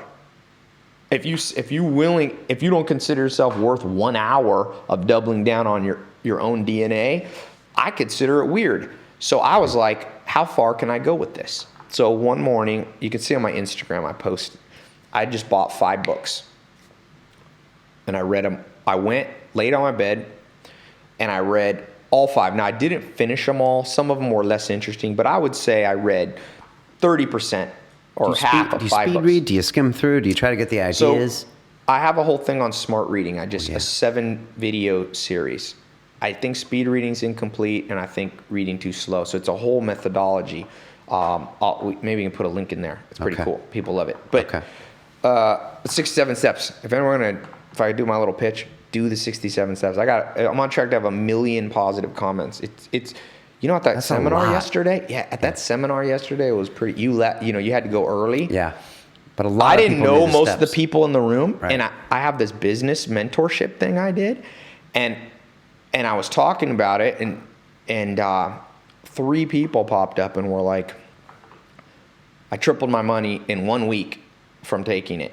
And it's an 18-month thing, and they paid for it, and they're like, in 1 week, I've tripled and 3 people sponsored. It's like, sometimes I second guess myself. This is private mentoring or something? No, it's a business, it's an online, it's a combination. It's kind of like a mini MBA instead of going to college. I didn't go to college. But that's how I decide to do more. Because you got that feedback. Yeah, because I've done some things that don't work as well. Right. Like my interviews. Right. I never get an email from... So Jeff Bezos is a genius because he created something that I call CDRs. He calls it, so customer-driven response. Remember I said you learn from friends and enemies? So Jeff Bezos, checks Jeff at Amazon.com. If everybody wants to write him, he checks that. He has 4 assistants, and he looks at them. He'll change his whole business off 1 complaint. He understands Nietzsche. His mind is in an inaccessible fortress. He doesn't trust himself to make good decisions. Right. So, when I do interviews with people, I very rarely get. Sometimes it's good for me to have somebody there, but if they do most of the talking, I never get a positive comment. Right. Yeah, like it's good to have Zach in your Lamborghini videos. That's important. Yeah, he's funny. He's kind of he lightens it up. Yeah. But yeah. So you got to do a lot of that's experiment customer-driven response or enemy and friend-driven response. Right. Okay. So this book thing, I read 5 books at one time, and I was like, it was crazy. And until I recently read this Where Good Ideas Come From by Stephen Johnson, the science of how innovation comes, he says he says when Bill Gates goes and brings a stack of book for 1 week, there's a special, as you called it, James Altucher idea sex or something. So he's pairing them in because he thinks he might get some. Yes. All right. So I did the 5 books. So then I did what I consider the correct next move. I doubled down again and I tried 10 books and it didn't work. It was overwhelming. Okay. So everybody, you find your thing. But most people never see. People go, I can't read a book a day. Well, what if you just try my thing, which is try this. 15 minutes a day. Take a book, and it's longer system than this, and then when you're done, swear to yourself you'll put it on the bookshelf for later, and the next day you'll have a new book. Right. Okay. If you peruse 365 books in order, remember there's 130 million books, don't follow Miss Waiting, in order, you will hug my neck. That's one of my mentors, Mike Steinbeck, told me. I came to him, I walked in, I was poor, sleeping on that couch, and I walk in and I said to Mike, I saw you have a full page ad. I know this costs about 30 grand in the yellow pages. You don't know me, I don't know you. But if you teach me what you know about making money, I'll work for you for free. And he was sitting in a chair like this, he had his big mustache, and he just went, I've been looking for someone like you for 20 years. Show up in the morning. And I was walking out, right after he said that. He said, show up in the morning and I'll show you what I know. I was walking out the door, he said, Tai, if you listen to what I say, one day you're gonna hug my neck. And he's right, and I'm telling people, if you peruse ideas like that and don't get attached to the book and understand you can come back to it. You're not, but you're getting that. So every day you pick up a book and you'll you never read it. be the same. Right. And then the next day you do a different book and a different book. You know why I know it's working? Because I have millions of people following stuff and I've never yet gotten one email goes, this is a crap idea. But I get thousands at a time. I can't even answer anymore. People going, this guy at LA, one of my neighbors is a very wealthy guy, makes about 20 million bucks a year, business guy. We met on a TV show years ago. We were on this reality show. And he comes, I did this TEDx talk, right? So he comes and I said, I'm going to invite 5 business guys to critique it before I fly to Belgium, Luxembourg to do it. So you come. And it was all about, my talk's called Why I Read a Book a Day and Why You Should Too. So this guy for years has told me, he's like, I make 20 million. I never read. I hate books. They just confuse you. So he does a talk and he's smart. He didn't say anything, but apparently without me knowing, he went and decided to experiment. I think I talked about experiment. About a month after I come back from giving my TED thing, I'm walking down on Sunset. He's got a little baby. He runs up to me. He goes, you're not going to believe this. Everything's changed. He goes, my wife is going to hug your neck. He goes, you won't believe this. I think I'm going to, double how much money I make. He goes, I'm so happy now. I pop out of bed. He's like, now I have a phantom response if I don't have a book. He's like, I'm ordering. And I'm thinking, Seneca said this thousands of years ago. All those authors, they lived for you. You can annex all of their knowledge and download it. You're the superhero standing on the shoulders of Gandhi, Aristotle, Alexander the Great, Descartes. Who doesn't want to stand on that shoulder? Right. You will have the greatest life ever. And all I ask is one day, I don't even care. I don't care about compliments. I do like people responding so I know what to do more of. But make your kids do it. Because one of my best friends makes about $1 million a day in his business. Very wealthy, gonna make $1 billion IPO. He told me, he said, Tai, I don't understand why you care about all this unselfish stuff. He's very smart, PhD, worked for NASA. He's like, it makes no sense. You make the world a better place, but you'll be dead. He said, let me tell you, and I've actually annexed his thinking. He's much smarter. He said, don't try to make the world a better place in 500 years. You'll be gone. And even after about 10 or 15 generations, your own kids will no longer really be related to you. You know that? Because you lose genes every time. Okay. So in 500 years, so he said, this is what you do, Tai. Do stuff that will make the world better today, so when you walk out of your house, nobody stabs you to death to steal your wallet because everybody's prosperous. So all I ask for people is if you experiment, and if anything, books and these ideas, then make the world a better place, sweep your own floor around you. I'm going to try to do it around me. And then it's an ultimate Pareto efficiency. Everybody talks about Pareto principle, 80-20. I'm like, Pareto said something that I like better. The Pareto efficiency. A Pareto inefficiency is either a lose-lose. So a lot of dating relationships are a lose-lose. Both couples are unhappy, but they're tied together by weird oxytocin response, attachment.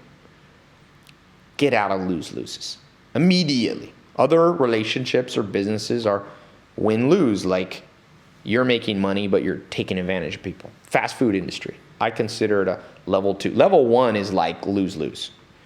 That's like a robber, something. He's stealing from people, which ruins their life, and almost always you end up in jail or die. So lose-lose. Then you have fast food. It's like, or most fast food, it's a win-lose. Right. They make $200 billion industry, and I read 50% of kids in America by 2030 will be diabetic or pre-diabetic. You're getting wealthy off your own kids. I don't know what happens to a society that does that to their own kids. So but then the pinnacle of life is the Pareto efficiency. Those bottom two are inefficient. That's the Pareto efficiency where you're Oprah. Oprah is somebody people don't study enough. Think about it. Rises from the ashes. Gets 2 mentors. We haven't talked much about mentors except the book. Gets the mentors. She annexes their ideas, their experience. Doesn't make her own, become a newscaster or anchor anymore, but makes her own production company. Makes $2.2 billion while making, who doesn't like Oprah? Presidents like Oprah. Hey, common people. You ever seen Oprah's Facebook page? 8 million likes, and it's the greatest life ever. I'm like, this is what abundance, the win-win. That's the Pareto efficiency. And people think they can't get it, but she's a black woman. This is the most ostracized, discriminated against group of people you could possibly be. Women have been discriminated against and still are, and so have minorities. She pulled off the Trump card. And nobody calls her a capitalist. I saw her stretch Rolls Royce driving down Hollywood the other day. It's $1 million car because she give. She's making the world a better place. Right. Creating reciprocal altruism. Do that. Right. You can do it. You can become a millionaire and have the love and respect. And as Charlie Munger said, the earned respect of your peers is one of the sweetest feelings on earth. And that I'm going to end on. Okay. Because if you guys don't understand Tai, he spoke for 8 hours yesterday, and you said you were just getting warmed up. You might have to break this into 2 videos. Is that right? And we still have to cover mentors. Well, there's abundance of ideas. And Yeah. you know what I'd say? Even though you and I could die, we build a friendship. I can come on here. Maybe people care. Maybe people don't want me on here, but be abundant. You can always be okay to close the book because there's always another book. There's always another time to read until we die. Right. But if you do your burpees, maybe you'll get an extra year. So be abundant as in mean what? Be abundant. You know that I honestly think spend your way wealthy, take your material money, and you will end up spend your money on things that make you healthy. Buy every gadget, every shake machine, every mixer, every water filter. People are worried. I'm like, what else are you going to spend your money on? Look, a Lamborghini will give me a 10x return because of the businesses I have. Or else I wouldn't have one.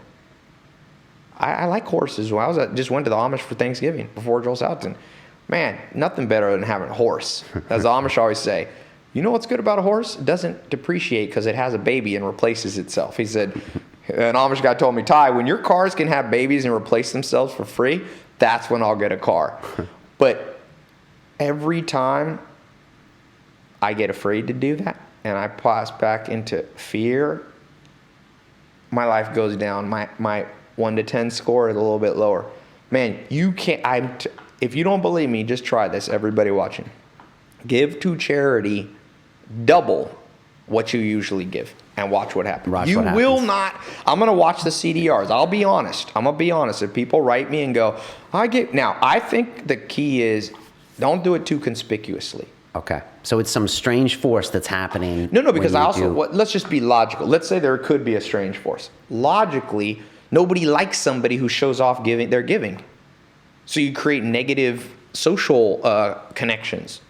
So try to do it inconspicuously. Give double of whatever you give. Some people don't give at all. I've gone phases I didn't give at all. 2011, I bet you I didn't give as much. I didn't give much. I got all, you get off a weird track. So do that. Be abundant in learning. Do not cap yourself in scarcity and go, Tai, I can only read a book a month. Is that a law of physics? One of the greatest things they say about Jeff Bezos is he is only bounded by the law of physics. Everything else is up for discussion. So do not try to jump off the balcony and have a good life. You will end your life. But who says you can only read a book a month? The average CEO only reads 50 books a year. Who says that's the number? I get CEOs. I just was at lunch right before this with a kid. He came in. I have an inner circle, which is for pretty high performing net worth guys. He said his net worth's gone up a couple $100 million since September when I was here last. Now, I can't take credit. I said, what'd you do? And it's just all the stuff the smart people say that I regurgitate to him. Not my own idea. It's like, I double down. Double down on certain things, cut out other things. I focus one thing.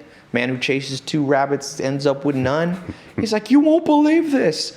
I'm cutting billion. He's not 30 yet. That's crazy. So just try it. Try abundant knowledge. Try abundant amount of experiments. Try abundant social connections, specifically with people which you have companionship love. Interesting. So rekindle some old friendships. All of them. And get them all back. If the average, wealth is lots of stuff. Yeah. That's so true. I'm not just trying to get Zach. It's like, now there's obviously a limit of diminishing returns. Like I said, I tried to read 10 books in a day and it was weird.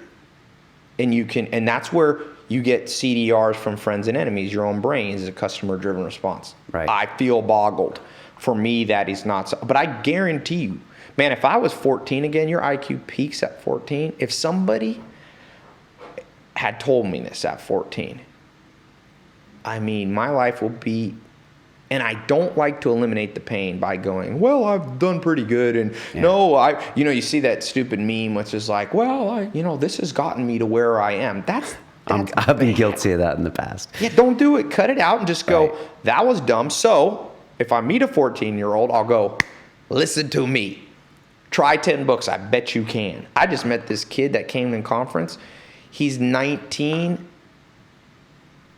He's making $6,000 a month. He lives in Lithuania. A day. He's like, he came into this business mentor. He's already making money, $2,000 a day.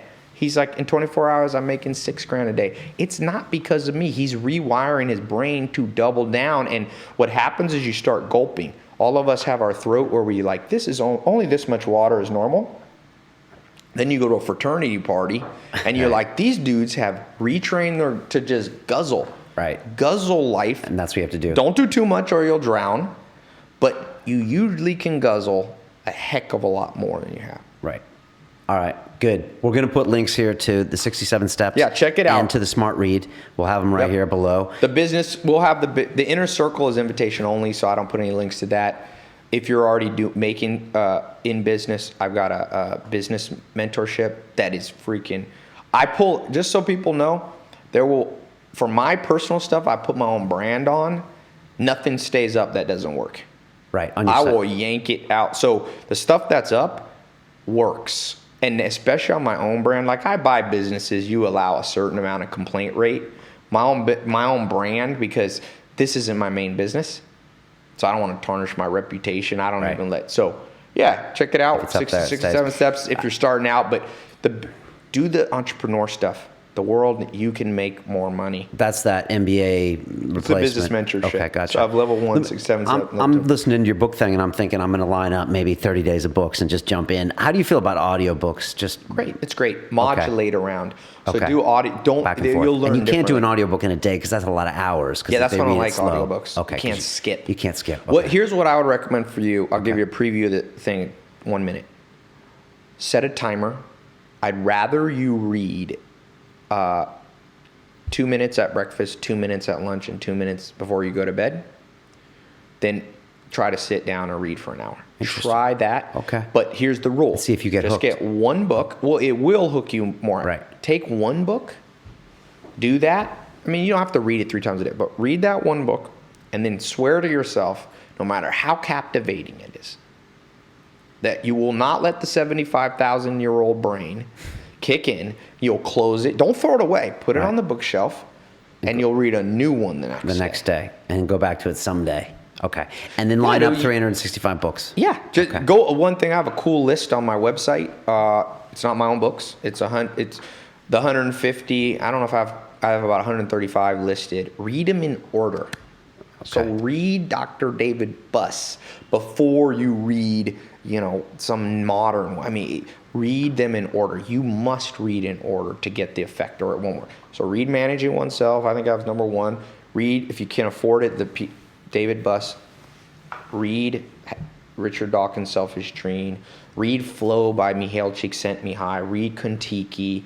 Read Jerry Weintraub, When I Stopped Talking. I read that a few years back. So you don't have to read exactly in the order, but don't skip to my number 110 book. Okay. Read them at least one book per line in those orders. There's a method there. And modulate around. So like Monday, read a health book. Tuesday, read a wealth book. Wednesday, read a love social book. Okay. Thursday, read a book on flow, like happiness. Okay. So I spin around and around she goes. The good news is, all those of you who want mentorships, great mentors, all of you who want to raise investment money, you know how easy it is to raise investment money right now? But it's also almost impossible, because if you're impressive, if you walk up to people and you start talking about great ideas, association cognitive bias in their brain will associate you with Dr. David Buss. You will rise to his IQ. Trust it. I don't have the IQ of Dr. David Buss. I think I gained that by interviewing people. I'm associated. Exactly. So you're visually smart. That's why I say you need to do this daily. You're probably right. Do it daily. Try. Well, how about this? I shouldn't say that. See, I always our language falls into black and white. Right. Try it for a week. The worst thing is you stop, and maybe you go to 3 times a week. Right. Start gulping. But watch the customers. I'm telling you, people want to consume content. The more I put out, the more views and subscribers and things. I don't know. All I know is the average person watches 3 hours of TV a day, and the average 20-year-old plays 20 hours of video games. People want to stare at content. Right. That is, by the way, Dr. Kip Thornton summarized Einstein's law of time wars by saying people want to, all things in the universe move to where they age the most slowly. The reason if I jump out of this window, what floor are we on? The third? Third. Gravity will pull me down, because time is slower on the first floor than the third. People don't realize this is a law of physics. So we're naturally procrastinate and lazy, because it's easier to sit in a chair. It burns less fuel in our brain to watch content. So content creators have to just make more content. Right. I think you could make a 24/7 reality show. People would just stare. They do that. You're doing one that's bringing the good life to people. Yeah, and you can tell by the people who watch it. A lot of them were at your event yesterday, and they're just these super positive, inquisitive. I mean, everybody was raising their hands. Thanks for having me on here. And I'm like, a lot of the best people there, in terms of the more experienced one, are from London Real. Yeah. Well, you're coming back in March, so we should do something together, or whatever. Do some type of promote live at a conference, another talk, or whatever. Because we have a lot of synergies here. Because people that listen here, they want to get better. So Hey, bet on yourself. It's the only one you could control. You cannot. My motivations for talking to you could be good, or they could be bad. But I'll tell you this: statistically, my motivation for talking to everybody here is more for me than for them. Even if I consciously say, I want to be altruistic, even altruism can be selfish. So that's why I say, take everything I say with a grain of salt, but use it as a catalyst to create experiments for yourself. You see, I really am a catalyst, because even if I bristle the hair of some people need a bristle. Right. As Jesus Christ said, and I'm not comparing myself to you. Always got to be careful. But I think it's interesting, someone who's considered a pacifist and all these things, and He said, I came not to bring peace, but I came to bring a sword. The world, he said, I came to divide families. And that's right out of the Bible. Now, doesn't mean that we always have to be that way, but don't always be afraid of conflict. I'm not afraid of conflict, yet you must be strong, but you must have warmth. Read that book, Compelling People. And I think I genuinely, at the deepest level, I like people. I'm generally an optimist about people, and I think that it's generally a better approach. Helen Keller, Conrad Hilton, the great, started a Hilton hotel chain. There's a good book about the Hilton, Paris Hilton's great-grandfather. She's my neighbor on my street. And he said when he was 15 years old, he picked up a book. It's on his mom's table, and it was by Helen Keller. He opened it up, and she talked about optimism. She was born healthy, about 18, 19 months. I think she got spinal meningitis, high fever, lost her eyesight, lost her hearing, all senses besides touch really taken, smell, I guess, taken away from her. Couldn't really talk. Look at her. Author. We're still talking about her today. Changed the life of one of the wealthiest people, Conrad Hilton. We stay in his hotel. All emanates from one catalyst who she had to get control of her brain. She talks about that. She went crazy for a time because the brain, the 75,000-year-old brain was saying, you're useless, you've lost social access. But she got on the horse in her brain. She harnessed it. And she's one of the greatest people to ever live. I know, and people are still talking about her with no sense. I know, I look at myself, I'm like, I need to write a book. And I'm like, I'm procrastinating. And I'm like, she can't see, and she wrote a better book than I'll ever write in my life. It's fairly humbling. It's humbling. Stay humble, but remember, it's okay to be a little cocky. Michael Jordan had, there's that, not to bring up Jesus Christ again, but there's that great story. There's a man with two sons. He told the sons to go do something. The first son said, I will, Father, but he didn't do it. And the second son said, no, I won't, but he did. And Jesus said, which one obeyed? So for you and I, talk is cheap. Proof's in the pudding. Go do this stuff. And do not be a PI. Do not do it tomorrow. So if you're watching this and it's 11:50, go read Civilization Its Discontents at 11:51. There's a PDF online. Go sign up for some business thing. Go post an ad on Craigslist. I will walk your dog.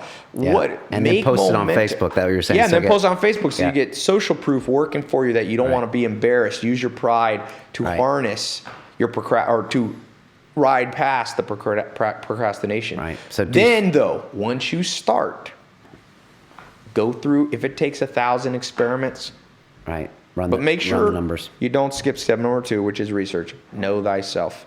Do the Myers-Briggs, do the Hexaco, do the Strength Finder, do the DISC test. You can do the PASE test. If you go through the 67 steps, I talk about I like the system I have. It's really easy to learn, but it's effective. The PASE one. I think you're a P. Yeah. I think you're probably a PA.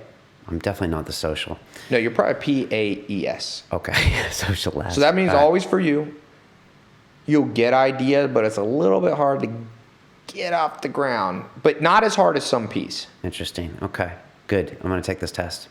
Fantastic. All right, there you go. Tai Lopez. All right, thank you. They can find you, TaiLopez.com, Twitter, you're on Facebook, you're posting stuff all the time. Subscribe to my YouTube, because I'm putting stuff up daily, and I sometimes do deals, and I only do it for the day, so all the subscribers, do the subsriber. Right, sub on YouTube as well. Okay. Yeah, I like YouTube. Okay, yeah, we love YouTube here. Yeah, while you're at it, subscribe to our page, and give us tons of comments. If you love what Tai said, great. If you hate, great. We love it. Share, like. Here's the one rule. If you disagree with me, please state the evidence. I'm not perfect at it.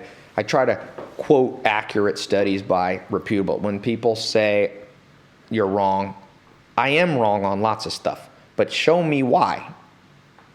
Right. It's And more fair. judge the argument, not the person. Yeah, I know I could be annoying sometimes. I No, can it's annoy awesome. myself. I'm very lucky to sit here and get you to drop this knowledge on me. So thanks so much. It's our second time in 3 or 4 months. Definitely come back and see us when you come back next time. Yes. As we say on London Real, it's about the journey. I wish you well on yours. And that's it. We're out of here. Thank you. All right. Peace.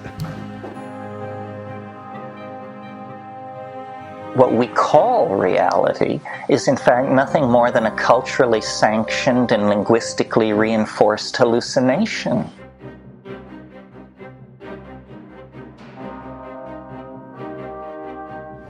This week on London Real, we have John Lee, CEO and co-founder of Wealth Dragons. I want to be the first billion-dollar company around the world that teaches people self-education.